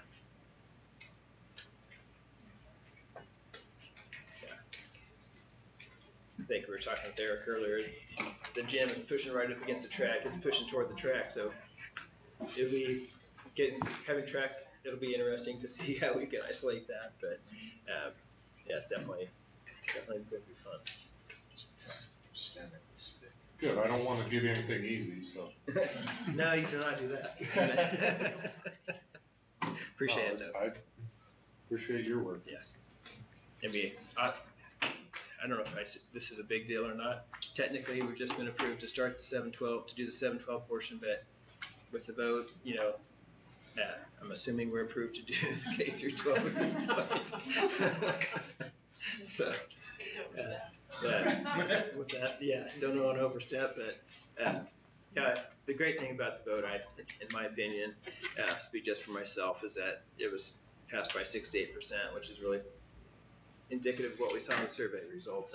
And we went to Heston last week for their open house, and that one was so close, it passed by 50.3%, passed 800 to 789. And where was that? Heston. Yeah, and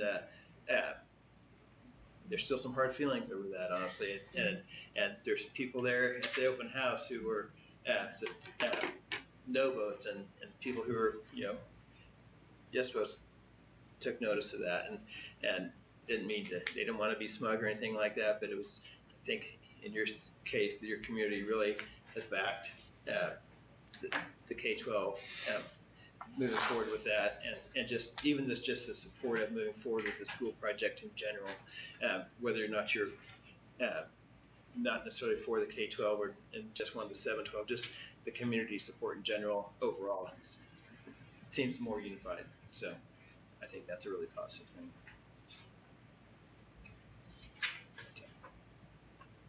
I concur. So can we work on the K-12? Is that? I would assume so. Is that something we need to? Do we need approval for that? Well, we did for the 712. Yeah. Probably better. Yeah. Mr. President, I'd move to allow Greg to,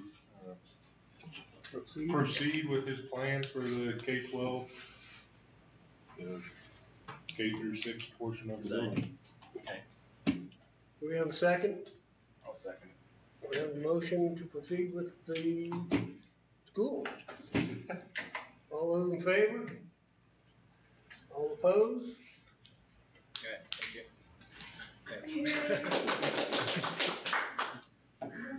You done yet? I think we're done. You get to keep going.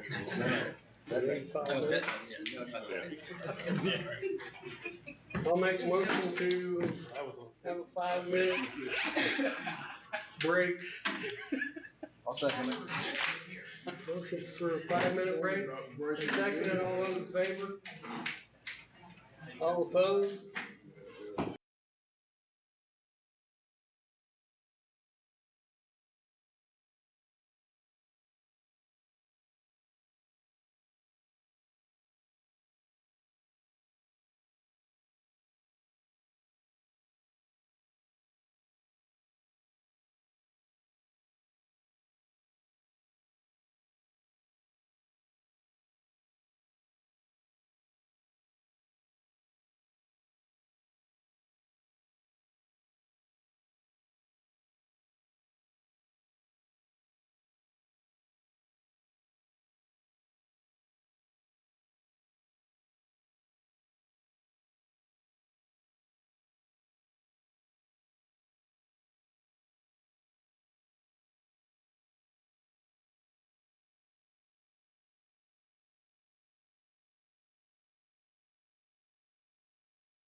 I've had $75,000 worth of popcorn in my house, you know. So Clayton had a question, or had an answer to Jordan's question on the right to reject bids. So this is what he says, state law sets the max interest rate that banks can bid. That rate is currently 6.85% and changes every week, is equal to the 10-year treasury rate plus 3%. We won't know the actual max rate until the week before the sale. The district still has the right to reject all bids, even if they come in below that max rate. However, doing so, if they did below the max rate, it'll make it harder to sell bonds again the next time they go to lock in the rates. So that was the answer to Jordan's question. Fair enough. There's a lot of common sense, so, you know. All right, are we ready to move on to first reading? All right, so Lacey did a lot of work, did all the work, and putting together this policy for us. This is for staff. Most of it came from our policies that were already decided, like, where do you find them? On the website, but what would they be called? Just The board policies. Board policies. And so I just copied and pasted. There are a couple different, like, bullet points that I just put in for more clarification, so. Most of this has already been approved by the board. So we would just put this in the classified staff and certified staff handbook. So it's the first reading for it. It's in your board packet.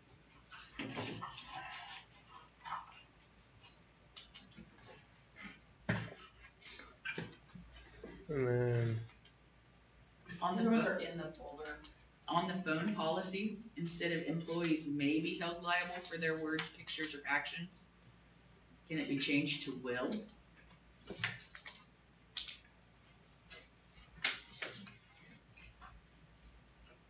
Conversation, thoughts?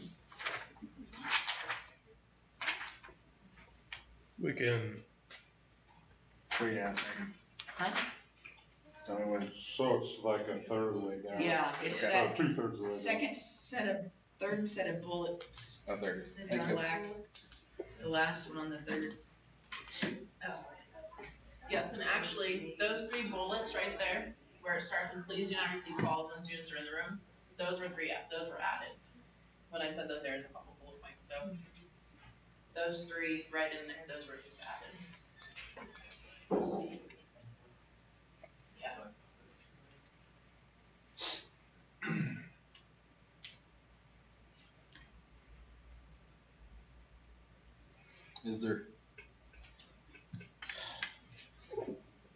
Is there something somewhere about the disciplinary problem, action that happens if something like this happens?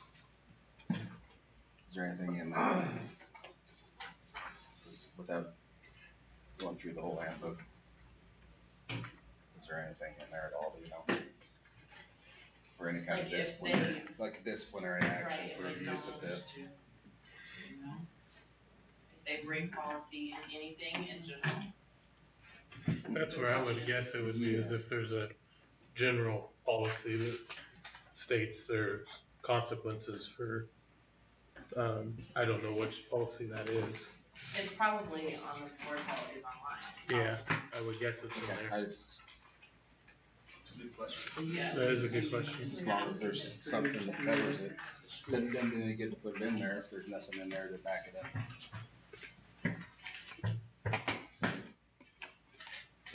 And my only other question was, it says on that same set of bullet points, employees should never engage in one-on-one communication with his or her students or interact with students on social media sites.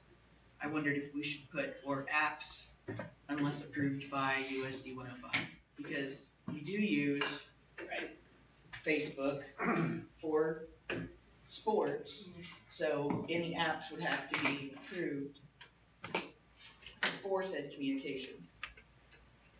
cause it gets gray real fast. And like Dion was always, he was one of them, that- he always It was was good about, always on. if he Group texted any of my kids, it was, he texted me and the kid. Because he always made sure there was a secondary adult. I mean, them as an individual, that was always, If you take the scout training that I have to take every year, you know that. right. So, like, Tim, if you look at like suspension, it Huh? says the superintendent may suspend certified employees with pay for any one or more of the following reasons: alleged violation of board policy, rule, or regulation, the filing of a formal complaint against the employee with any civil authority, or with the board charging the employee with alleged commission of an offense involving moral turpitude or good cause, rather good cause. Copy and paste that into this certified handbook also? I mean, it's on the board policy, but you put it in the handbook. And yeah, Yes. you certainly could. I'm just, And then there's separation Clear. too. I mean, I guess I think it looks great other than just specifying not just the sites apps as, other than the ones that are approved. you know, Cause that's any one-on-one communication shouldn't happen at all. not at all. Plain Yeah. and simple. Well, what if it does? Well, then it And needs, as you I mean, get. I mean, we is already this have. coaches too, or Yeah. or just like, Staff. cause I mean, I know There- that Under happens. no circumstances should any adult ever be talking one-on-one with a youth Well, for that any happens right reason, now. period, at all. We need to. So then. Right, But so that's just, right, okay, yeah. you know, everyone wants to cover their own So just- rear ends, So there's a probation thing in here too. It's then basically the same. And I think there's, some coaches get around it by having their captain or their seniors post out like information Right. too. I know Coach D always would do group me to Yeah. all those girls. Yeah, and I But think that was I the know only one I football ever. uses group, cheerleading, I don't know, volleyball uses. Well, it's there to protect the coach, not just the kids. I mean, Yeah. I think we're covering everybody's that's best intentions. exactly what it's there for, is to protect the adults. Yes. Yeah. Looks good.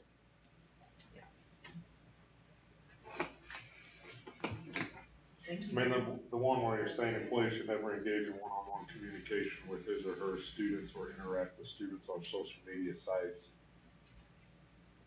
I mean, should it just say one-on-one communication via an electronic device? I mean, I know it's for phone policy, but is it, somebody get confused, Electronic like, oh, I can't just communication. talk to you one-on-one in the hallway? Well, it could be sites and apps because, I mean, you have the ones that, It'd be electronic communication. and it's just. That's what I'm saying, Yeah. put in the electronic communication. Yeah.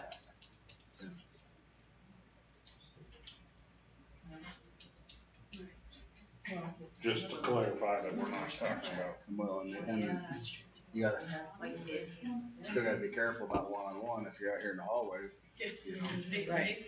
cause, yeah. So then how does that work with emails? Do teachers ever email students about homework and stuff?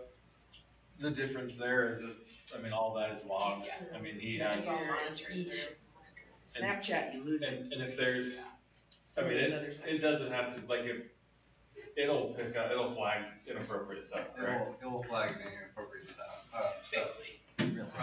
We've tried it. It's kind of fun. We actually had Ryan and Sadie like trying to cyberbully each other like softly, and it picked up. Like, you're stupid. Like it was. Except for when they trash Chandler, I was going to see all of this. Chandler is dumb. He took away this. That's my favorite. He does. He's got like kindergartners trolling him. Okay, so do we, So I guess my thought, the difference on like the email, that's controlled by us, that's our, under our umbrella to where we're monitoring it. If it's a school email. Yes, if it's a school. If they're using their personal email, they're on a whole different, they're on a Yeah, I whole wouldn't- different level. I wouldn't answer it personally from a kid. You wouldn't answer what? An email from a personal email address from a student. So do we need to make a couple of those changes on this one then? Emily's been trying, but she'll put in. I don't know.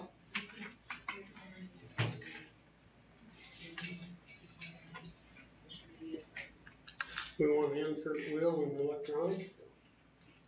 Yeah, I was just saying one-on-one electronic communication.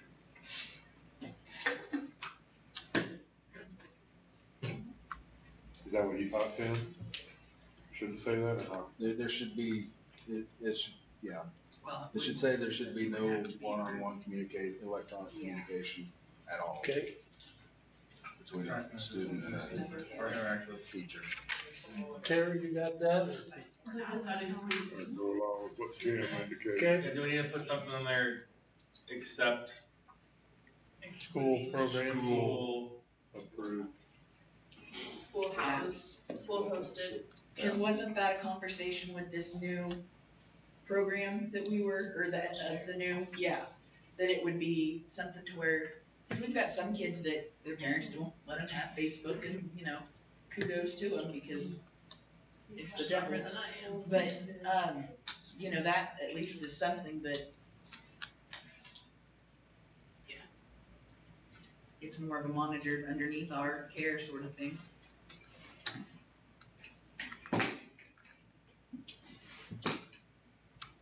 And where that's monitored, that would fall into not being a one-on-one situation. Fair enough.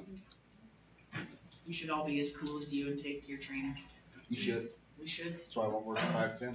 So Because we they want make one that person change, working there all the time. Ain't gonna happen. make that change and do another first reading again? You want to add that will instead of may? That was just a discussion point. I mean, it just, I agree.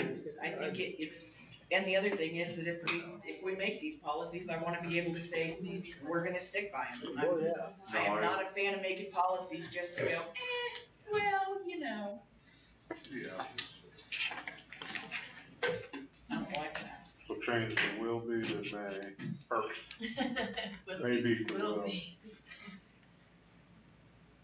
And add in electronic communication. So employees should never engage in one-on-one electronic communication with his or her students or interact with students on social media sites, with the exception of district-hosted applications.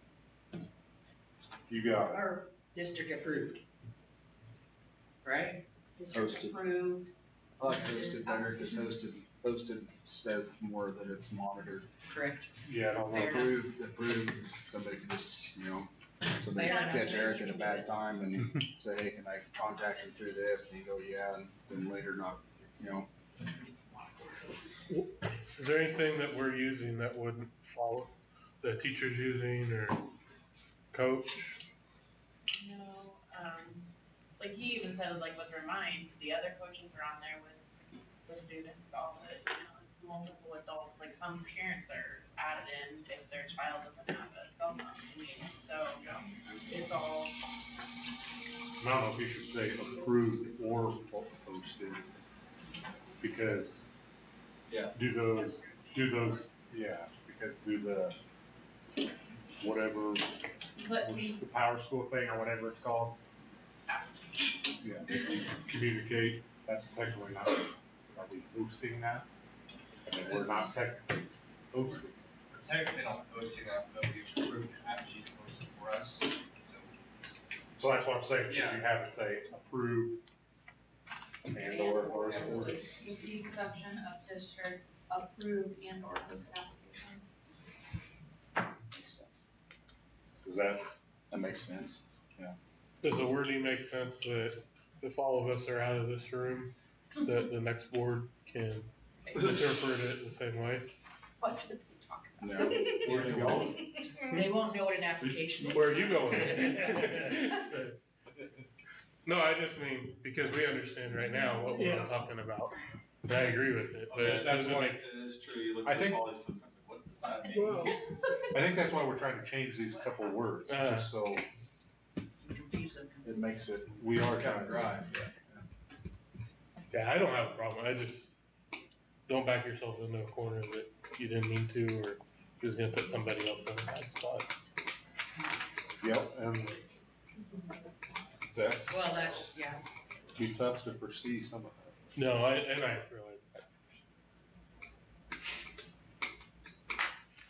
You got all that, Emily? I think so, just has 2 bullets. And then employees will be held liable for the work fixtures problem.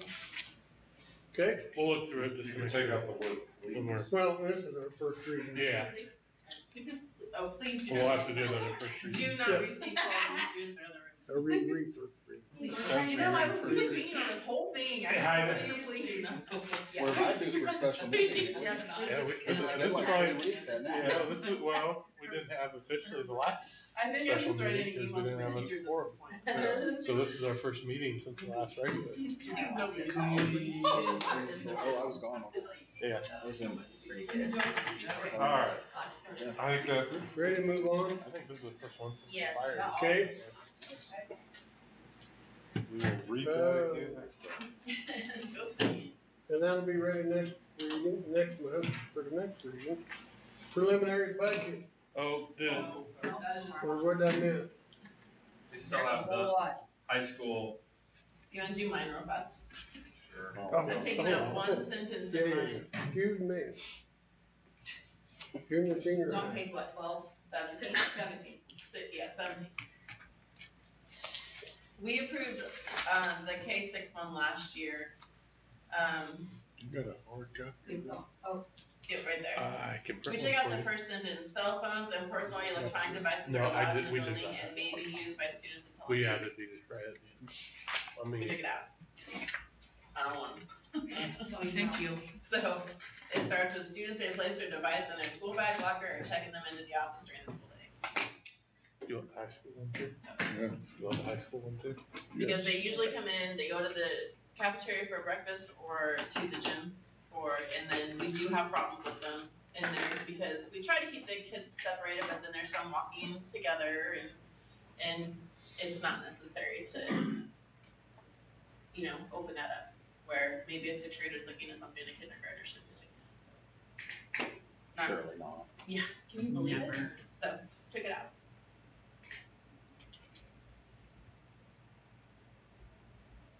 So, how's that work then? When they come in the door, they got turned in? Is that what you're saying? Yes. Turn it in, or, like their smartwatches and stuff. I do have a lot of parents that do communicate with their elementary students through smartwatches. It's a text or something at the end of the day of, this is where you're going after school. It's not a major problem that we have, so. Cuts down on a lot of phone calls. So I'm gonna be that guy again. Is there something in there about the disciplinary action on that? Well, if we just put in that, we cover all of this. Okay. There's Right. ways and balances, Mhm. checks and means. Which just, we didn't put that, are we gonna put that in there on the certified and classified? When we just talked about, what was it under? What did he pull up on that? It was in the board handbook or board I don't know policy. what it was under. So does that need to be added to certified and classified? I thought that's what it was. I thought that's what he said. Yeah, but I don't know if we Yeah, that's what I actually, thought did we were we, doing. do we have to do anything for that or just? Just put it in there, we gotta have a reading on it. So, get it in there, we'll read it next month. That's for you guys to put it in there and report back to where you put it. Yeah, And then if we're like, no, it needs be to like, be on, no, page 12. Put a simmer before we do. it needs to be on page 69 instead of 68. Right. Okay. When will this be presented to the parents? We have to do a second reading. Next week? I don't know, when, you have to do a second reading, right, for the, For it to become official, We'll but have to we, do a We'll have first to do a reading. first reading now, because it's been changed. I was gonna say the rubric that you had for your video, you started using that with the board's permission after the first reading. Okay. We did that a couple years ago. Well, you hadn't had an opportunity to get any flack about it yet. As far as related. Mine, I've had this one for a year. He's gonna be the one. Yeah. Mine's fine. I mean, we used it for a year. I haven't had it. There's been a ton of I schools will do tell it, you that like all over the state. we had a question from parent advisory,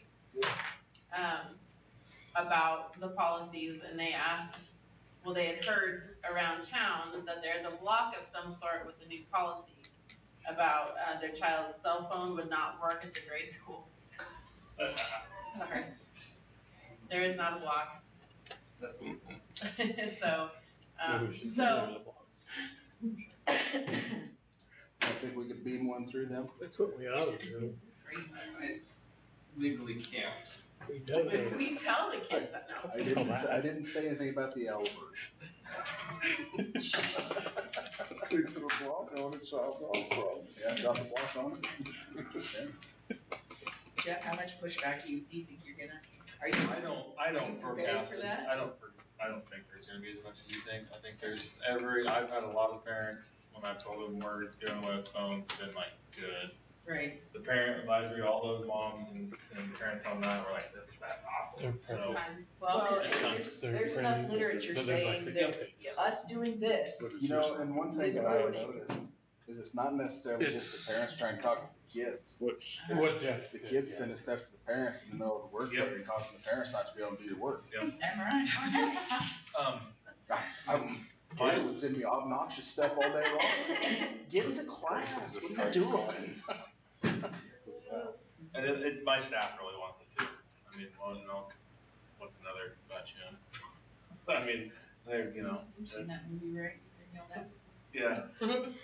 Yeah, so, it'll be good. I mean, I'm sure there'll be some pushback when it's sent it home, but.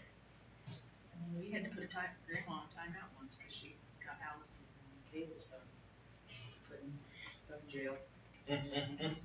Don't you call I got my basketball girls in trouble all the time because I text them our practice rules. Yep. Make you run for it. Well, I didn't realize I was getting them in trouble for like a year. Oh, yeah. I usually know right away when I'm. Oh, I know. Call your dad. Text him on purpose. All right, so next month, the first reading again, and then. So my cell phone policy for the high school had the first reading last go around, and we made those changes. The only thing we changed was we took out the first offense was just confiscation of their phone, and first offense is now confiscation of their phone. Parent picks it up, which was, I guess, and an hour detention. So it just took a step off there. So it's hour detention. I can't remember. ISS, one day ISS. Third offense is 3 days ISS, and they are then required to turn their phone in every day at school. Don't get it anymore. Who was telling me? Oxy. The first offense is out of school suspension. They changed it, yeah. Yeah. Challenge accepted. I like it. Wow, man. Impressive. You don't wanna be here today, pull out the phone. Yeah, that's the only problem. Yeah. I know. It'll be interesting to see. I'm so against out of school suspension and avoiding Well, that's just it, that's just, vacation. I mean, we should make them do ISS and wash dishes. Yeah, but it just for makes their Vanessa. parents handle the situation. Maybe. Yeah. Maybe. It should, it should. Yes. Our kids should Okay, have so permission John's to first text offense them is, during the it'll be school day. confiscated from the Really office touch. with 1 hour detention. Yep. The second one is student device, confiscation from the office, 1 day of access. Yep. And then, and will miss the next activity they're scheduled to be attending. And this is That's on gonna the be second laid one. out, And that's on the second one. like when this is approved and. So on the same note as hers, if this will be the second reading. No, this is first reading. Yeah. If you guys are good with it, I mean, I'm planning on day one of school, and we need to start day one. Letting everybody know the rules to which they're playing in. Yep. Send it home. I really have I wanna send it home and get signed, So so, the cause then that way I can get all the. extension can be done at You like the once. attention, I know you do. How long do you have to Is wait it for an the second afternoon? reading from the first reading? Next You have to month, make- next meeting. It's our special meeting we're gonna have. That's what I'm asking, is it, you gotta wait 3 days, you gotta wait a week, you gotta wait a month, is there any rules? I think just the next meeting. Can we Can we amend special- the agenda? For. Yeah, we special can- meeting, Marty can. That's a negative ghostwriter. I mean, I know Greg was talking with us about September 9th meeting. I know that may be further away than what you're thinking, but But with approval. Hey, Jeff, yeah, and with approval, we can start following it. is your detention, is that, preschool or post-school? When is detention? It would be, I'd do either or. And then I'm planning on, Wednesday detentions, sure, cause that's the day. The problem I run into is I have something come up and I can't do detention tomorrow. So Wednesday evenings, right after school is always open. We don't have no activities I need to run into. So we'll definitely do them on Wednesdays if we don't do them in the morning or. So, I'm kind of going through my mind here, the trickle-down effect that's gonna have in the afternoon when they're missing practices and stuff Yes, too. no, that's huge. So I mean, it's gonna be piling Yep. onto them if they, I like it. Yep. I'm gonna throw one out there, smartwatches. It's in there. No cell phones, no smartwatches, no earbuds. Okay. I didn't. All that technology is included. So they can't have them on their persons. They have them in their bag, but they can't be wearing them. Yeah, and phones should not be in pockets, phones should be in bags. Phones should be in bags or the teacher wants them in the pouch. That's how they want to manage them in their classroom. They're done, they go back in their bag. I don't want them in their pockets. That's too easy to go to the bathroom. So, Buy a bunch of shoe holders. yep, that's what a lot of teachers have. The ones that were putting a cell phone policy in place in their room, they were managing with those shoe holders and it really worked pretty well. You need some inhalers for the first day or two. These kids are not getting to breathe. Probably some It's like two-a-days. But worse. Well, Worse. St. Francis got a new principal, and that's some of my friends are there. And asked the kids how the first day of school was. Awful. Principal took our cell phones away. Well. I said, tell them they're not the only ones gonna happen to. I have you tell the others, but you don't have your phone. Yeah. But yeah, they instituted a cell phone policy up there too, so. Now, I have to say, that is a huge pet peeve, is when you see the TikToks with the school background. You knew it was happening, like when they were doing them in the Methodist church and, and it's during school time and you're like, what in the heck? So, yeah, kudos, keep moving. If you need one of those ghillie suits to run from things. Alright. Okay. Okay, so we gotta approve that one. Is that right? The only other change I made in there, and I added, with the 5 days, they've got 5 days per board policy, unexcused absences must be made up to receive credit for their classes. That was the only other verbiage I added to the attendance policy. Okay. Which one's next? Budget. We move to number C, letter C. Preliminary budget figures. All right, so these numbers are the valuations, that we're going off of, capital outlay and really the all funds except general. Those two are the same. They're a little bit lower, about 600,000 or 700,000 from last year. General fund is considerably lower, but I think all that has to do with, is a state law that changed the tax law that was passed in June. It really doesn't affect us. All it means is, we're sending less money to Topeka with the general fund one. So, And then we have rec commission, goes a part of our budget, so. Let's see here, so general fund per pupil is 5378. LOB per fund was, that is incorrect. It's not 5188. That's last year's. And it's 5401. It's a little bit higher on the LOB, and I never really received a good or a real good explanation of that. I apologize. I put the wrong number in there.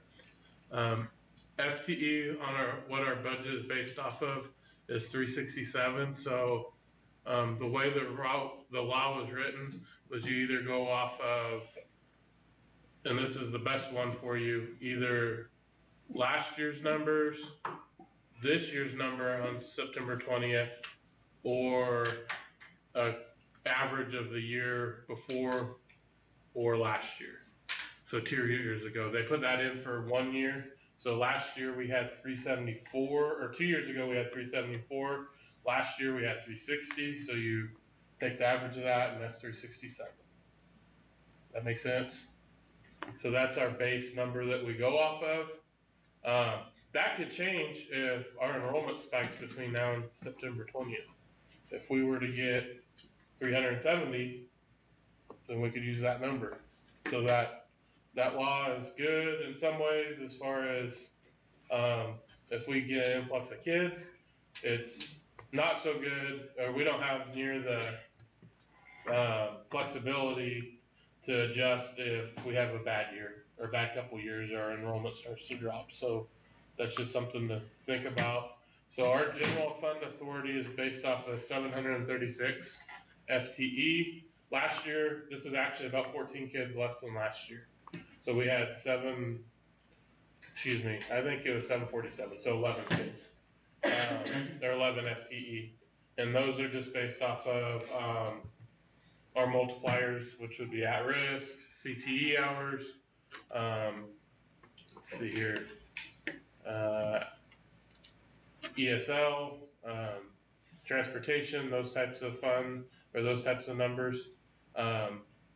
But it still represents an increase due to the increase of the per pupil. And so when you take those 736 times or 5378, that's 3,958,208. We are also getting some credit here. The new SPED law is helping us, and you'll see that later on the increase. And then the LOB is $4,001,674. So you take 33% of that, and that's 1,320,552. So that's quite a bit quite a bit of an increase for us. The positive is unless we reduce our numbers down again, we should be pretty close on those numbers on what we're gonna have. I'm not expecting the big drop off like what we had last year. So some things that we have to transfer to different funds. So general fund, we have to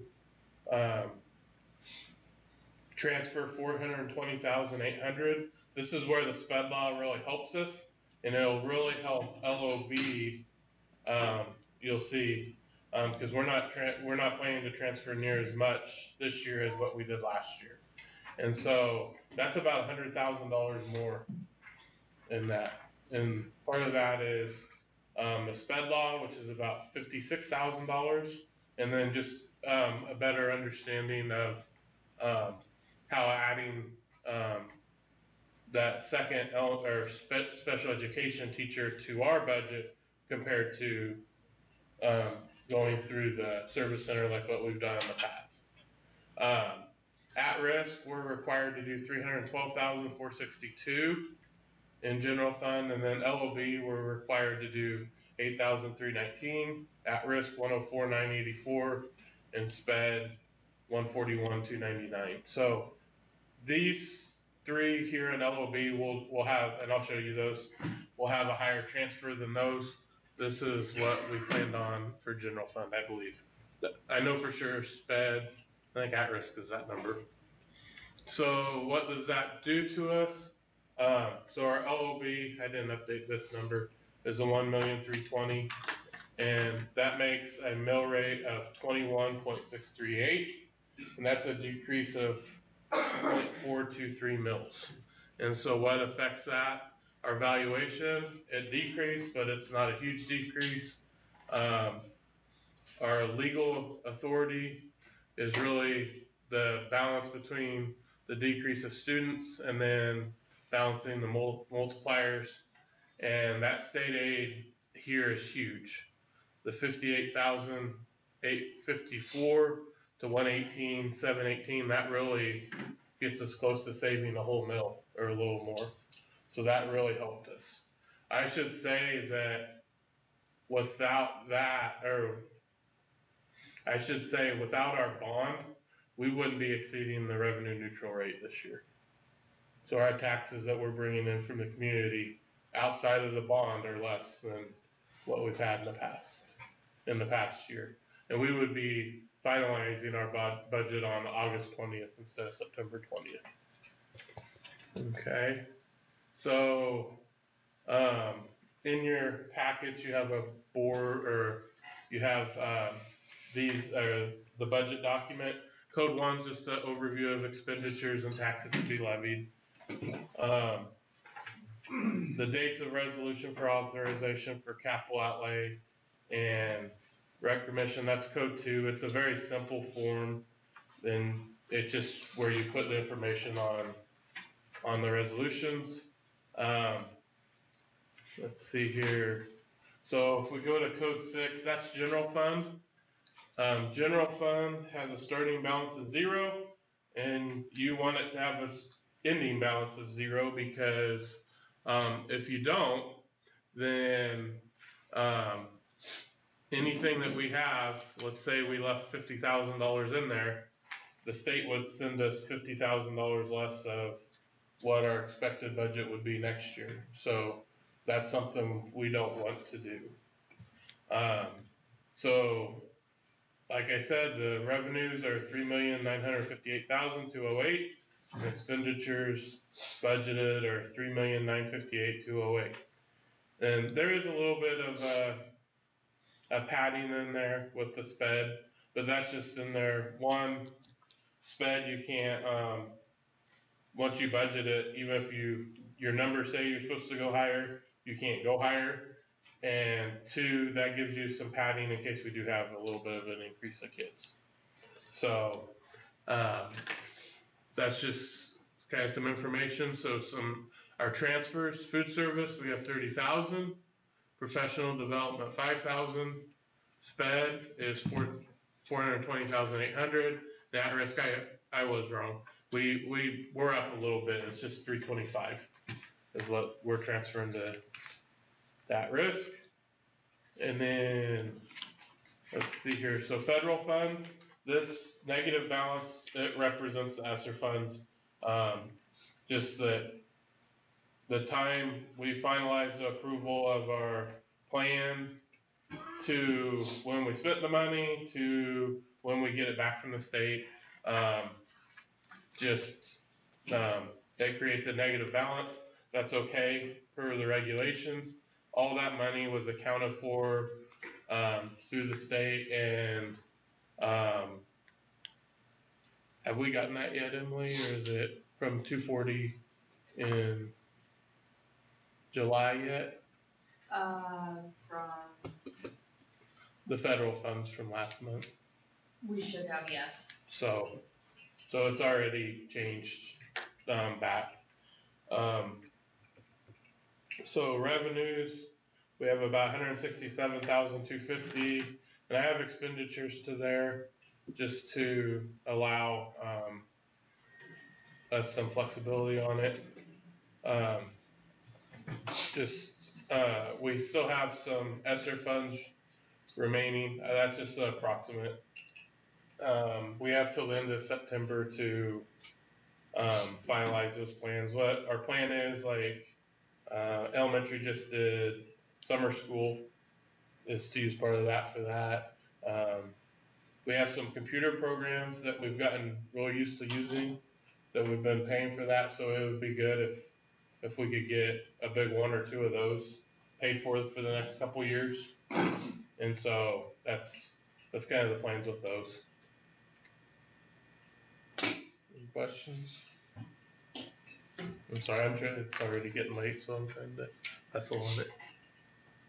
So LOB, starting balance, 98,604, and then just kind of some motor vehicle taxes and some of the other things that we get. It's about a revenue of 244,809, which makes our taxes required at 977,139, and that, like we said before, that mill rate would be 21.638 and it would decrease by 0.423. And so then our expenditures are 1,320,552. This number can change a little bit too, just depending on what happens with our final numbers on the audit and then our September 20th numbers. And so it'll probably go down a little bit, but not a ton. So there's that. And then bilingual transfers. So bilingual, we have 38,000 for there. Food service, 75,000. Professional development, 16,000. Special education, this is where I was talking, we had a huge amount of transfers from the year prior of 200,000. I think it's at least $75,000 less, if not 125,000. So that's good for the budget. CTE 215, textbooks 20, and then at-risk 175. So code 13 at-risk, our starting balance is 164,877. We did when we finalized the year, we kind of jacked that one up higher than what it really should be, but that's to also help us with the end of the ESSER funds with our at-risk teachers and things like that. So something to think about. The state's going to be changing.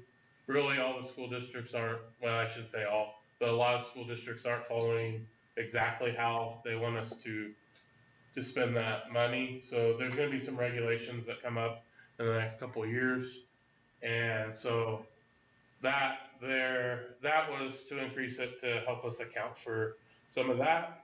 And kind of some of the, I don't want to say this, the expenditures that will be increasing because the ESSER funds were paying for some of that. Right now I have that as 573,500. Last year we spent 482,578. The more I think about that, I want to increase that a little bit. One, because we don't have to come back and republish, and two, we have a ending balance that we can play with that would help later on down the road. So I may increase that. That number may be a little bit different when you see it in the paper, just to be aware. Bilingual, starting balance is 4,484. Revenues are 38,000. Expenditures, that's just a budget amount of 40,000. Last year we spent 30,618. I don't expect that to be a huge increase from this number, so that will allow us to not have to transfer so much, and then our expenditure should be less to keep our balance somewhere in this number. Does that make sense? So then we go to capital outlay. This one's really hard to tell just looking at the numbers where we're at. I showed you, I think it was at that end of the year meeting in June, kind of what I've been working through. But that has a starting balance of 7,22,476. Revenues, I have 2,265,553, and that's from depreciation from the building. the more I think about this, I think I need to, and that's about 1.5 million of it. I think I need to increase that, to account for, just to give an estimate on, like our personal property that hasn't been finalized yet with insurance. And I think we need to account for that in revenues, just so that'll allow us to expend that, to have that expenditure. That authority there, just like last year, just because it is such an unknown with what we'll spend and things like that, I did take it all the way down. I don't anticipate that we're not going to spend all of our money that we have. It's just, it gives us the authority, just there's the flexibility to make it through the year. So that's why that ending balance is 0. The more I study budgets, it seems like a lot of schools take that down to 0 every year, and it's not something we've done. So when I had the state look at it, they thought that was a good idea as well. You're saying insurance comes out of capital outlay? Yeah, that's where the insurance money, you put it, that's where we had to put it. Was in the capital outlay, and then Where does our annual insurance come out of? Like that we pay? Yeah. General fund? General will be It's general Like or premium? LLB. The premium. general. Well, you know, I was brainstorming a little bit. Correct me if I'm wrong. We had this year, our policy was like 20 million insurable value on buildings, personal property, equipment, and so on. And our premium was 180, 200,000. 160 for the property. Well, how much was for the furnishings? That was all in that. That was all of it? Yeah, well, the other, to get to the 205 is like the liabilities and things like that. And if you throw that out and just use the 20 million, you're talking about a premium of about 1%. Does that sound reasonable? Okay. What would, if you look at the premium on $60 million valuation, then you're looking at $600,000. And I was looking at when the school is completed, what is our premium gonna be? And how much of an impact is it gonna have on the budget? That's probably something we need to be looking at in the next couple of years. Because if you took and had to add another $500,000 as an expense, what would it do to this budget?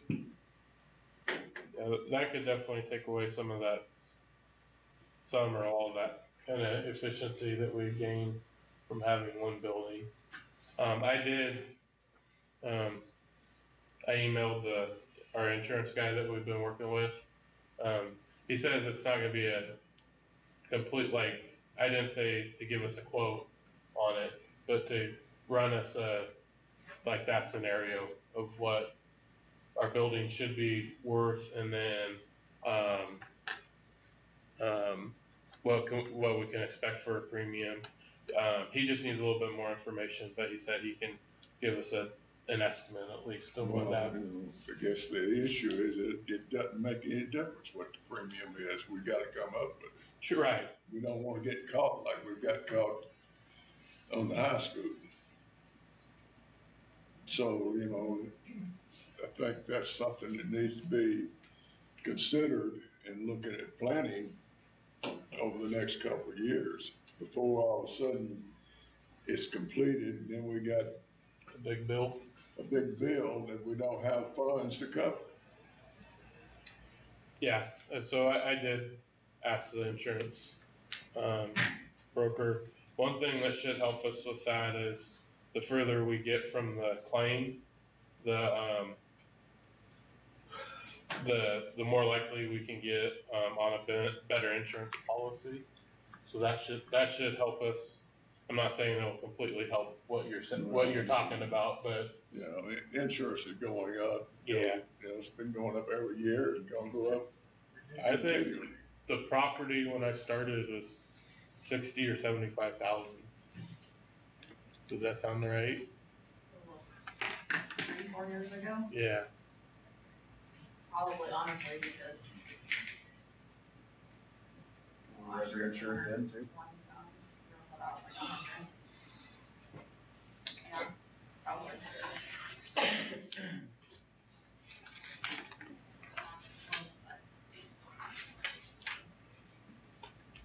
All right, driver training, just the same. We over budget just so we don't have to come back and get approval. Food service, I did add some more from LOB. If you remember, we transferred 75,000. I think in the past that's been 20 or 30,000, and that's been running different. So the expenditures are higher than what we'll expect on it, but that's just so we have the authority to do it. This is a number of starting or ending balance. I want to keep increasing that going forward, just so that we have the funds for it. Professional development. This is one that gets helped with some of the title funds and things, so that's always a good thing. CTE, or excuse me, SPED. That just like we talked about, we actually let the starting balance. It's a little lower than what we had last year, but that's okay. We're expecting to keep fighting for more money through the state through SPED, and that'll keep allowing us to put those funds in other places. And just like all of them, that ending balance is lower just to give us the authority. I would expect us true figures. I might guesstimate about 630 is where we would end up for true figures at the end of the year.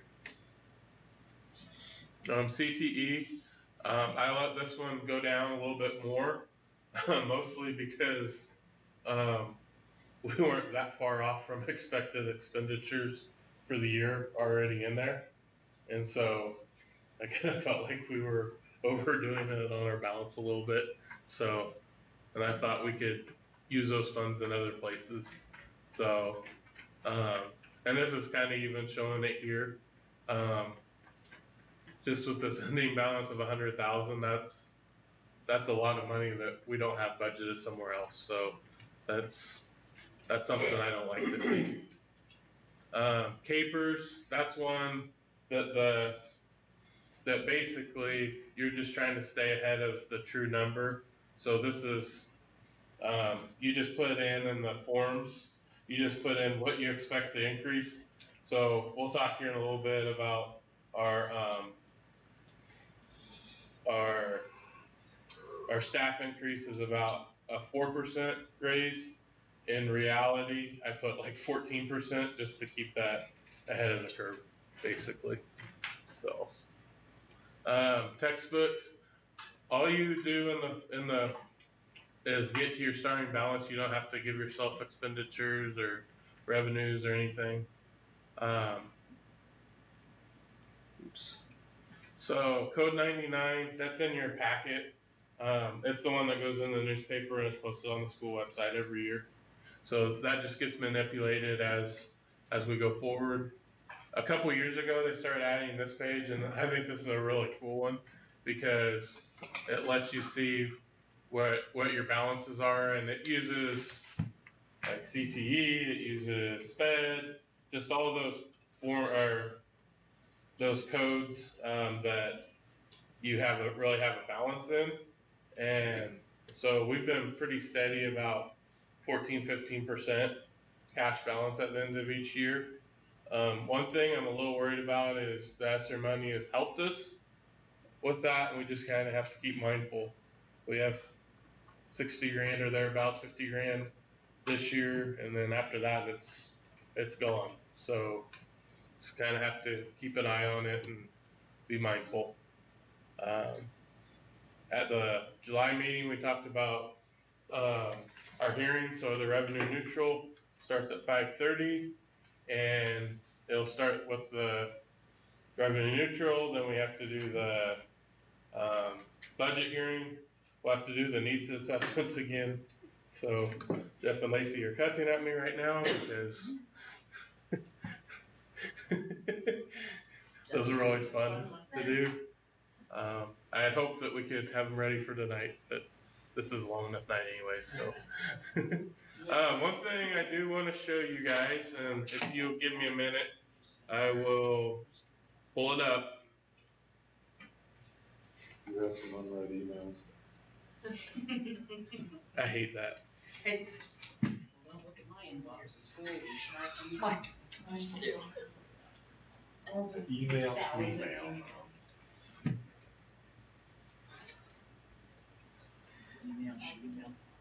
My inbox is like the basket of lost souls socks at my house. I intended to until it's run over and you gotta do something about it.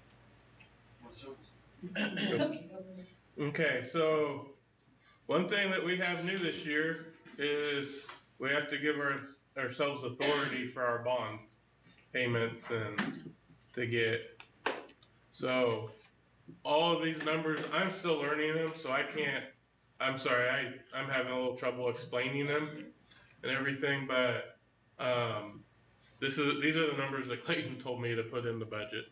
So that's what all of these are based off of.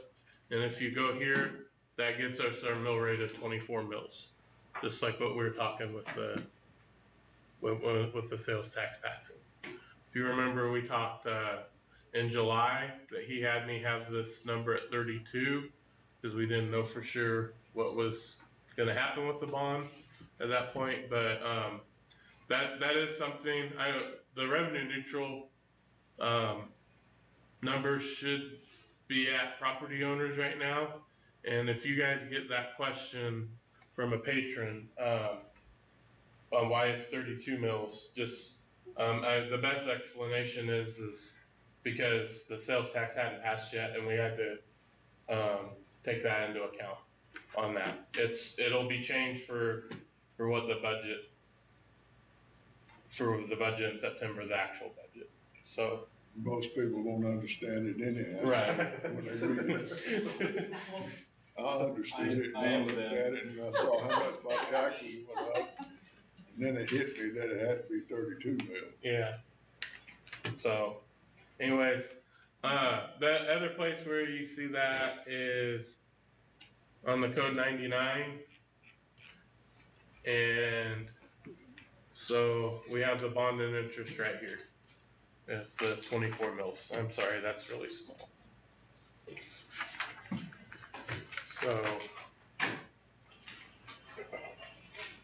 So we'll have that on us for next 30 years.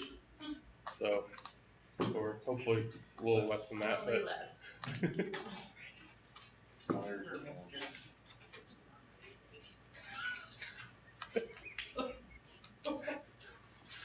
So, anyways, that was the budget update. So, any questions? Yeah, who the hell thought of this? Our legislators. Oh. Well, the court system, and then the legislators forced them to. It was a rhetorical question. I told Greg this. I think the next lawsuit is, I mean, at some point it's going to happen. But I really think that the cost of construction has increased so much that, I mean, the we've had two things that had to go in our favor to allow us to do this. One is the insurance money, and then two, the sales tax to be able to rebuild the school. And the formula is supposed to be equitable, and there are places that are building a new school, and then there are places that can't afford to buy their taxes. And to me, that's inequitable at that point. And so, I know this was not a blessing by any means, but the insurance money and then working through that sales tax is really allowing us to do that. And so, Yeah, I mean, I've always thought that we probably should have been louder towards the state and not just for helping us, but, you know, look at all the surrounding schools, they're all 80 to 100 years old as well, so they all need help, and they can't do it. So, you know, we need to really, it should be a joint effort of everybody ganging up in this area. Wichita shouldn't be the only building. Yes. And new football stadiums, and new Yes. everything. They got AstroTurf, and they got amphitheaters, and. Right. All right, I'm off my soapbox. Yeah. Okay. What do we need, sir? Let me do my report. Do we need a break again? I thought that was your report. I really did too. Well, I can go through my other one really fast. I think that counts. You used all of your time allotted there. So that's fine too. Next time you need to work that in. I don't see reports on the, I don't see reports on the.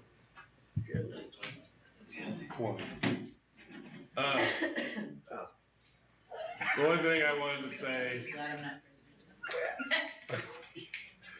Yeah, I think this glasses. The prevention board presentation, the Cathys came to us earlier this summer, and the prevention board put together, there's a video, I can't remember the name of it, but it was a video of a woman in stress, and Love Olivia. Okay, and really contemplating ending her life, and it's a very powerful video. And then they had brought a presenter from ESDAC, which is a service center, similar type thing as the one in Oakley, and she gave the training, really thinking, making us think about, you know, a lot of things. I thought she ended on a really neat way, and that's you know, what in 2030, what do we want our headline to be? And we really do have an excellent opportunity to kind of change the future of the district and how we move forward. I'm So not letting you talk. You'll drop a niner and we're all in trouble. that's one of the things that we really haven't done, is kind of plan out the next several years with a strategic plan and things. And in a lot of ways, we've been in survival mode for over a year, and it's something to think about when's the right time. And I know we're gonna have a busy 6 months or so with the building and things like that, but just kind of getting us all on the same page on where we want to go. There's some things we need to do as a school too, in that to kind of change that. And I mean, it really gives us the opportunity to have a very powerful story with and that's only going to benefit the kids in the community and things. So, the only other thing was the Heston visit. Greg showed the pictures on there. What was really cool about it, we talked about it afterwards, was just their colors are so similar to ours. It was really cool you could really picture things. And I thought that was really neat. So the classrooms, they're incredible. The science classroom, the art classroom, the regular classrooms and things, and just to think our kids will be in that environment in a couple years. That was really neat. So like what you guys toured was gonna be, their size is gonna be similar classroom sizes to what we'll have. Yeah. Yep. Yep, we made sure to ask them when we were there, like, so tell us. So We did. the classrooms we saw there, and the high school classroom sizes, I think the elementary will be a little bit bigger still, but. So we've talked about the stage.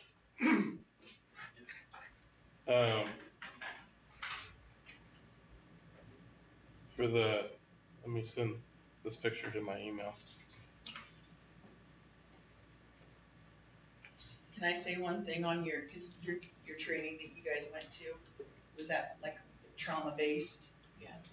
And I don't know about you, but at least I saw through the kids with the fair thing being Buffalo strong, you know. So many of their behaviors were, they're tired of that part. They wanna build up. They're tired of being reminded of that on the constant, and while it's a great hashtag and a great lot of things, I think we need to look at these kids as survivors and building past what. Next steps. Yes. Find the growth and keep moving. And I think Buffalo Strong can be part of that. Well, I know, it's just retelling what Buffalo Strong means. Yeah, it's just been almost too much. All right, so this is the stage.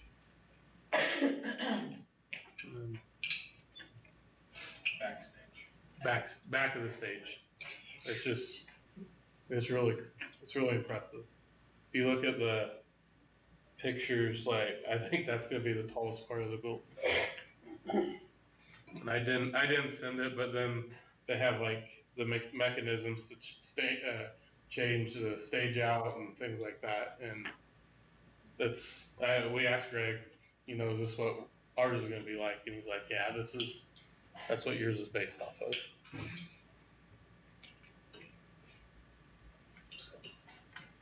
It was good. I mean, we got to see the different, like, wood finishes and windows and like the doors, like the windows in the door or the windows beside the door and like the differences. So it was a really good experience to check out. Okay. Jeff and I basically we were report together. I copied off of her. And we were gonna talk about the exact same thing, what we've been doing the last couple days within services. Oh, sorry. No, it was fine. Just kind of what you said, it was heavy for sure, but a lot of the staff felt like it was helpful too. And it was good to kind of circle up at the end and kind of bring it together instead of just leaving heavy. So it was good. CPI today. Tomorrow we have a work day for everybody. The elementary will have an open house from 4 to 6. PTO is going to help us cook some hot dogs. No. If they find a grill. They are also doing about $50 or so per. It's hot dogs. Start a fire in the parking lot. Right. That's a good idea. Throw it in the microwave. $50 per teacher to spend in their classroom or something. And they're planning a back to school treat for the teachers on Wednesday. That'll be good. Other than that, I mean, kind of, I think Eric's put it out on some of the messages that we're having trouble with the air conditioning, obviously in the library still, and now our sped classroom air conditioner is not good. So, and you've had some. We're having rough issues on the big modular. I guess Rob got up there with Vox had kind of talked to VAPS about doing it. They had somebody up there fixing it today, but several leaks with all the rain we've been having, so but they're not permanent. I'm up a couple students, maybe 7 from last year, probably. What? You had a small class that came up, so you might be past it. So. You have quite a few. Quite a few new enrollments or kids that have come back.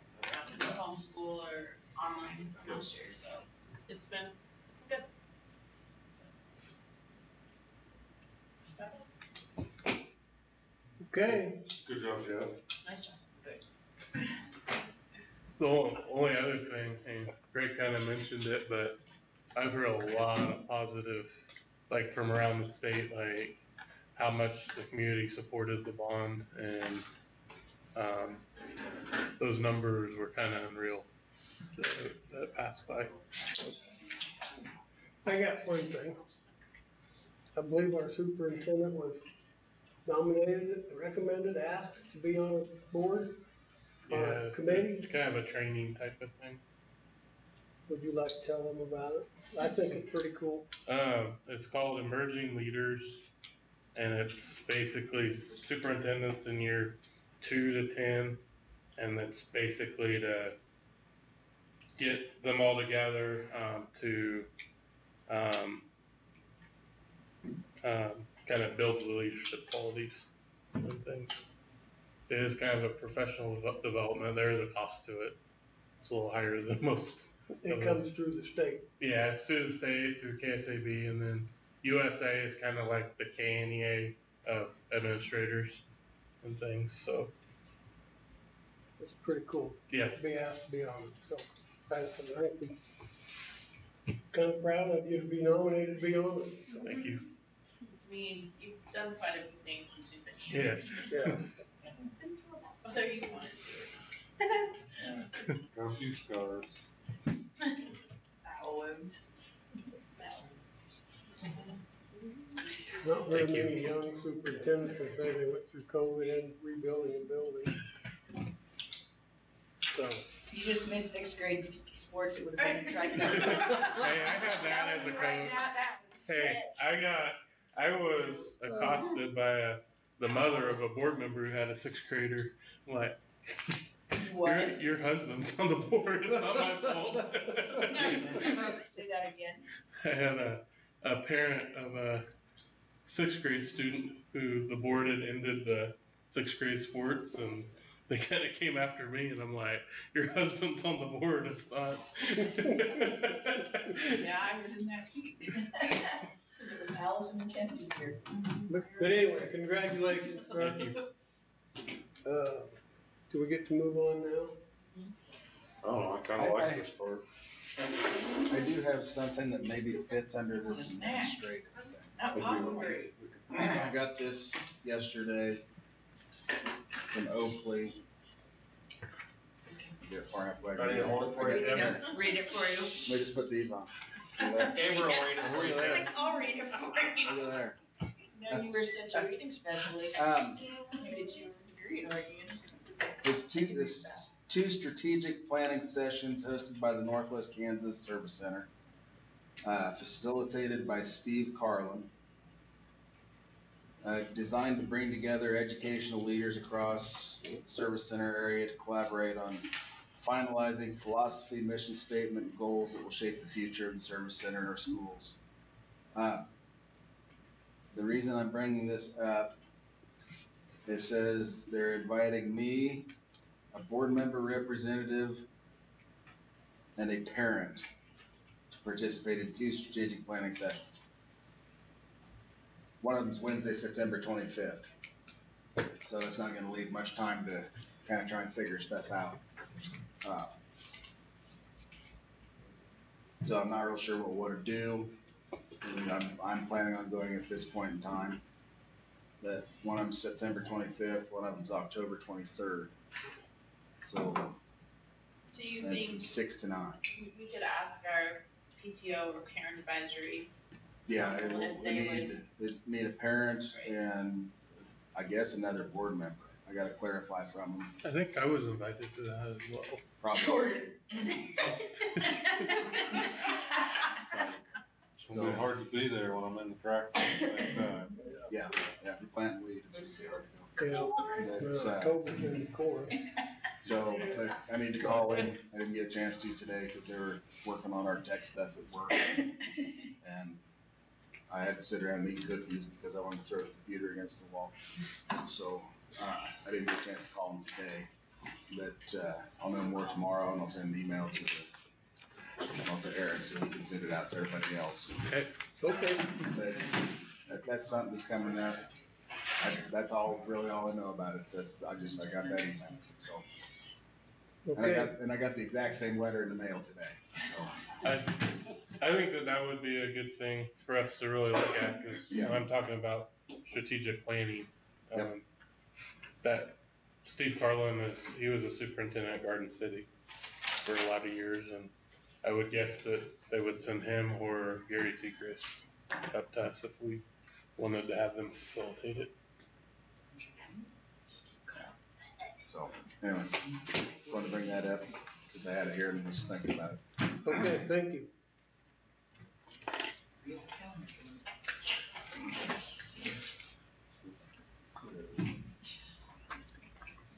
Yes, sir. What do we need? Probably 15 minutes on a board and admin. 15 minutes? Board and admin. Mr. President, I say we go to executive session for non-elected personnel, board and admin, say 15 minutes. Yeah. There's a second. There's a second. All in favor? All opposed? We've adopted.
Motion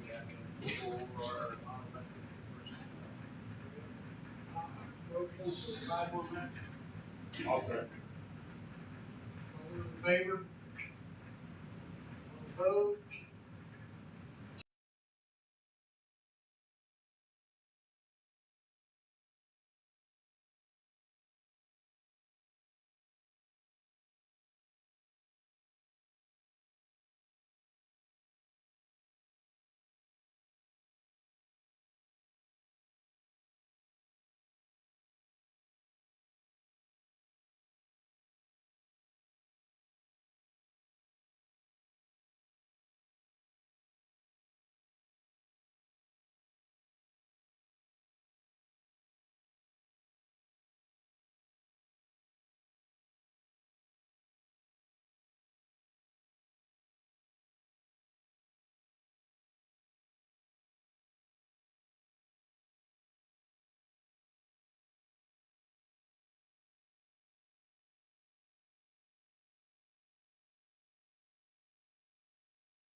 Okay, 45 minutes now now. we're back in session.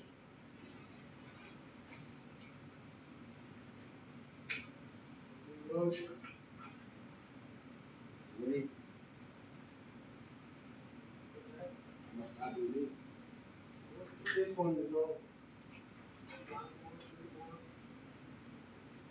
We'll go back into executive session, 5 minutes, not elected personnel, or admin.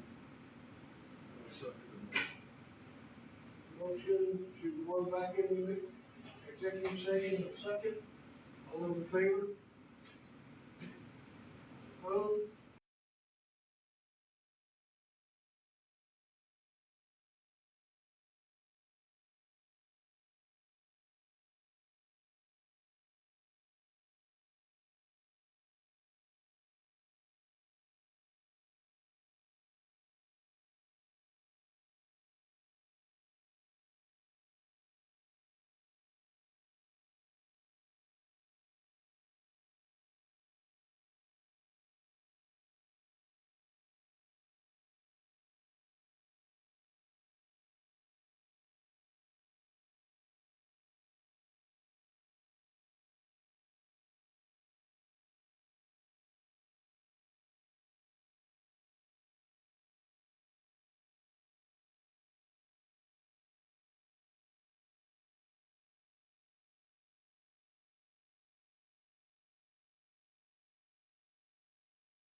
We're back in session.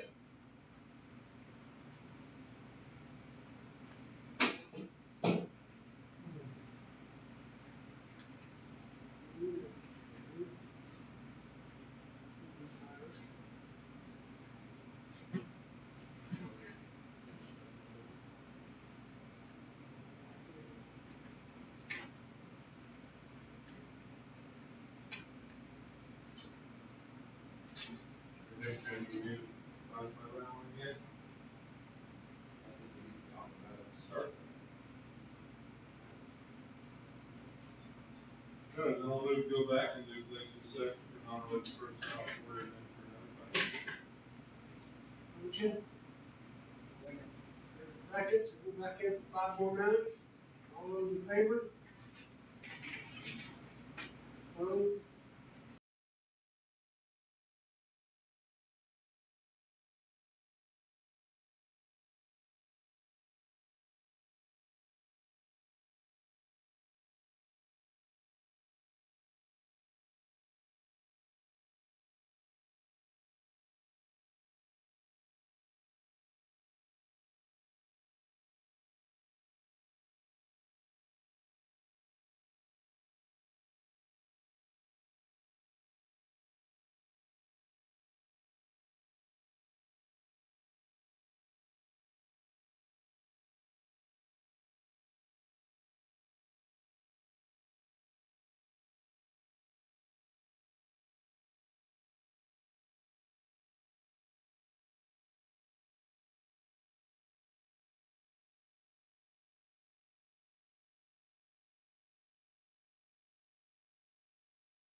Okay, we're back in session.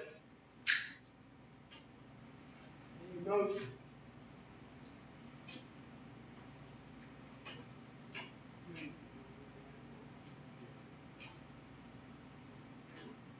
Mr. President, I move that we hire Jessica Rush as classroom monitor for high school.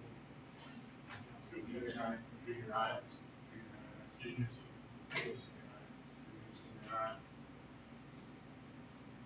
Bonnie Emmon, Isabel Cadena, elementary school custodian, Diane Garcia,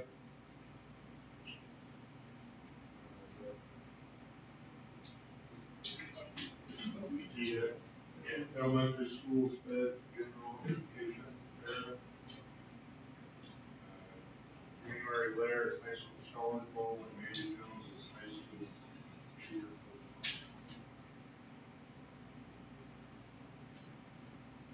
Second. Motion on the table for the hiree. Is there a second? All those in favor?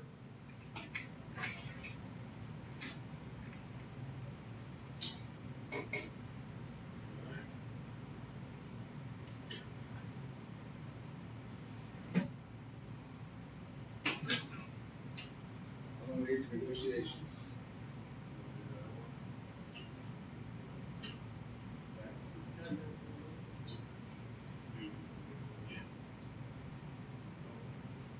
I would make a motion that we allow the advertising of a this football coach, high school football coach. Which I see. Still doesn't have time. If you can start an athletic way, it needs to be advertised somewhere.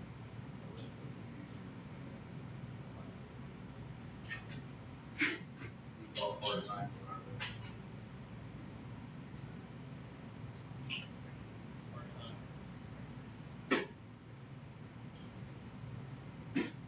Motion on the table. I'll second. Second. Motion and second. High school football coach. All those in favor? All opposed?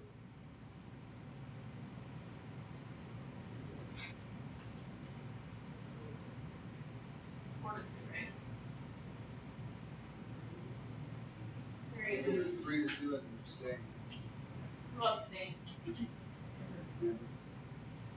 Okay.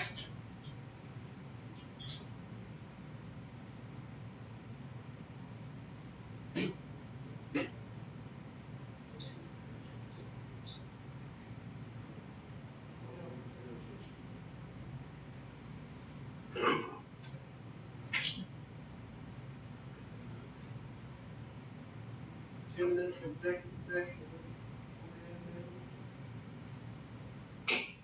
That motion, Yeah. second. 2 more minutes executive session. All in favor? Opposed?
Is there any more discussion to this? We're back in session. I made it through this one. Pardon? We made it through that one. Any motion for this? Pardon? We need to approve the agreement. We need to approve the negotiated agreement as presented. Mr. President, I move that we approve the changes to the negotiated agreement. Second. Motion on the table to approve the changes, and a second, all those in favor? All opposed?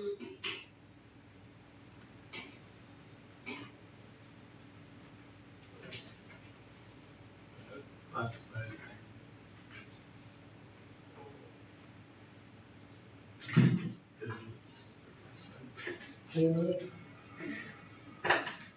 Motion for Kinsman, Coordinate men for classified.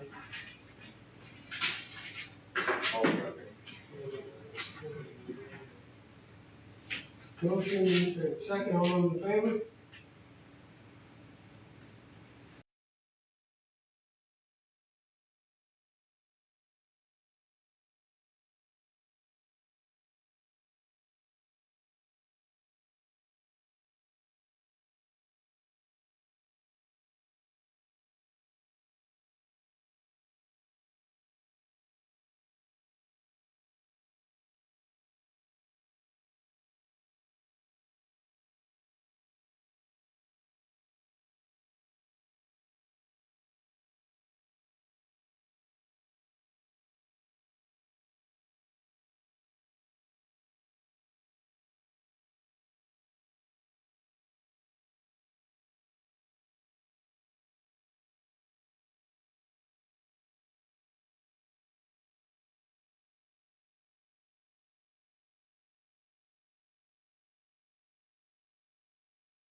We are back in. Is there a motion?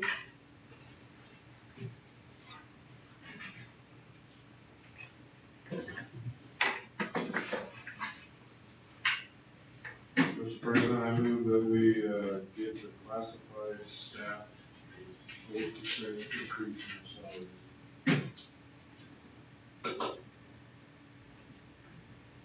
Is there a second? I'll second. Motion to 4% raise. Second, all those in favor? All opposed?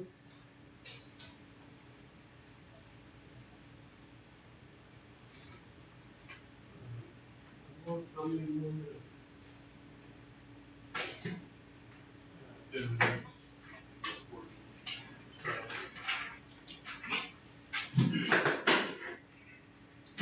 We 10-minute motion for 10 minutes executive session for the superintendent.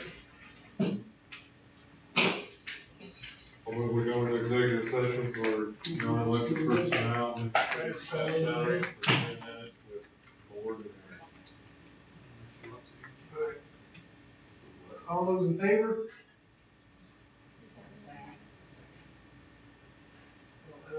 Oh, I thought he seconded. I'll second. Motion second, all those in favor? All opposed?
Second. How much?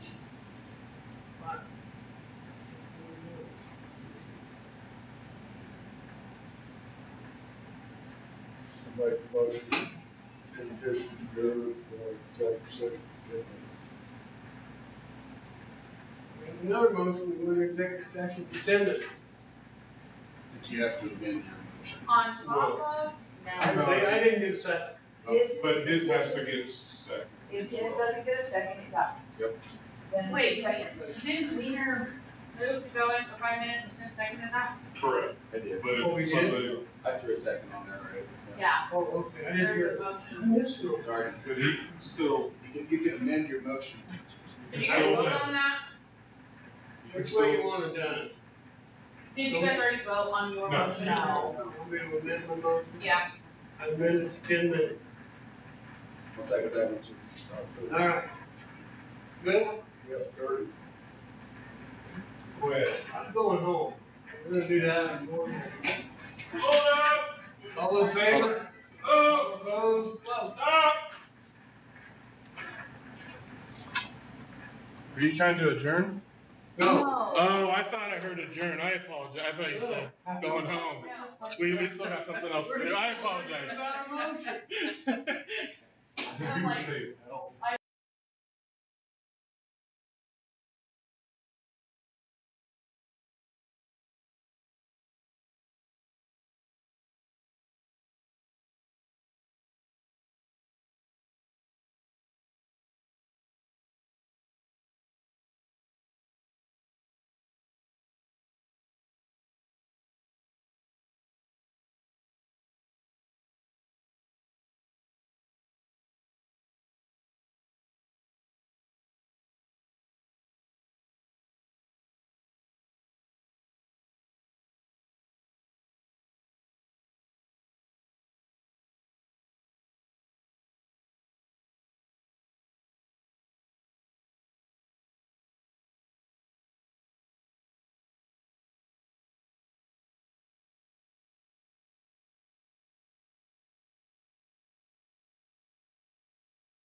till midnight. Oh. McDaniels. McDaniels. Okay, we are back in session. Mr. President, I move to give the administrative staff salaries a 4% raise. Is there a second? I'll second that. There's a motion and a second. All those in favor?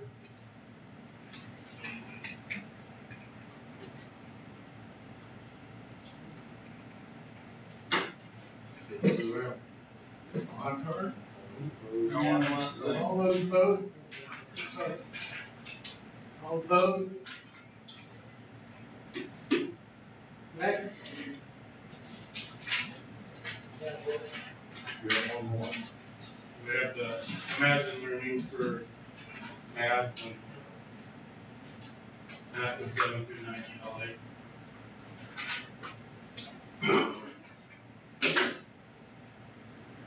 This is covering 7 to 9 English English and geometry and trig. This is good. Work. It doesn't, I don't know that necessarily falls out in the classes, you just do it per enrollment, so we need 120 seats, and there's actually, You get 120 kids. Yes. That can be taught. Yes.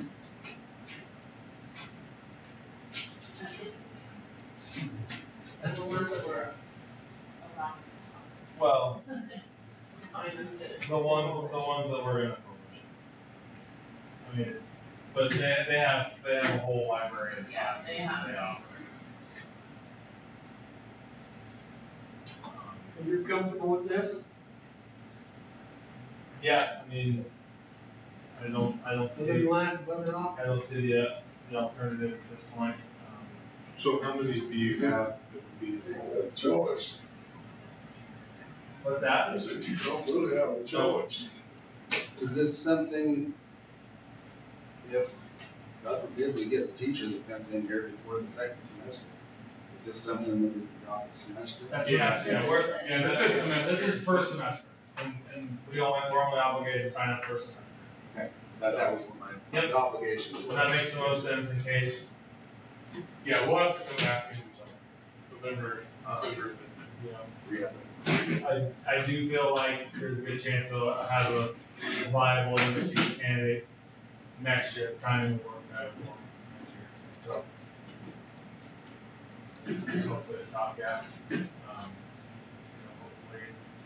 Hopeful that quality education for the teachers can be located.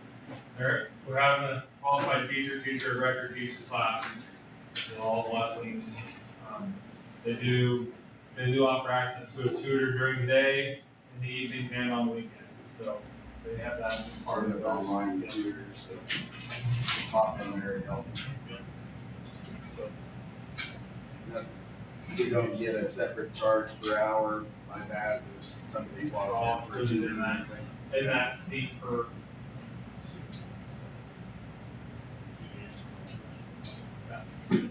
How many kids do you have? I think just right around. Yeah, that should be the number. And the reason there's not many, we have overlap on my tech, right? There's multiple on that. There's freshmen there. 8, 9, 8. So if you gain kids or lose kids, is that? We is that can- a changing number? Or? Yes, they will let us build, they'll add to, like, we need no more seats. They'll let us do that, they'll I would doubt we can budget because you're turning your work in. They're grading it. I just didn't know how they kept track. Yeah. We'll have their own, like, individual bucket. Library and Everybody count.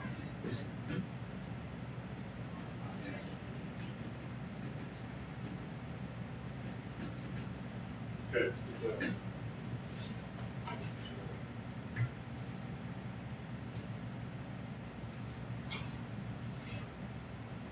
Motion?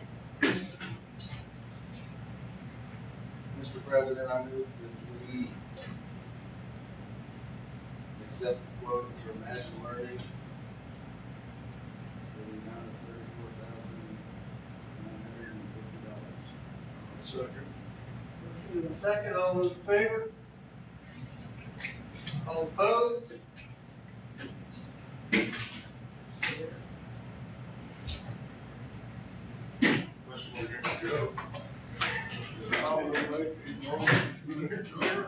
That was the.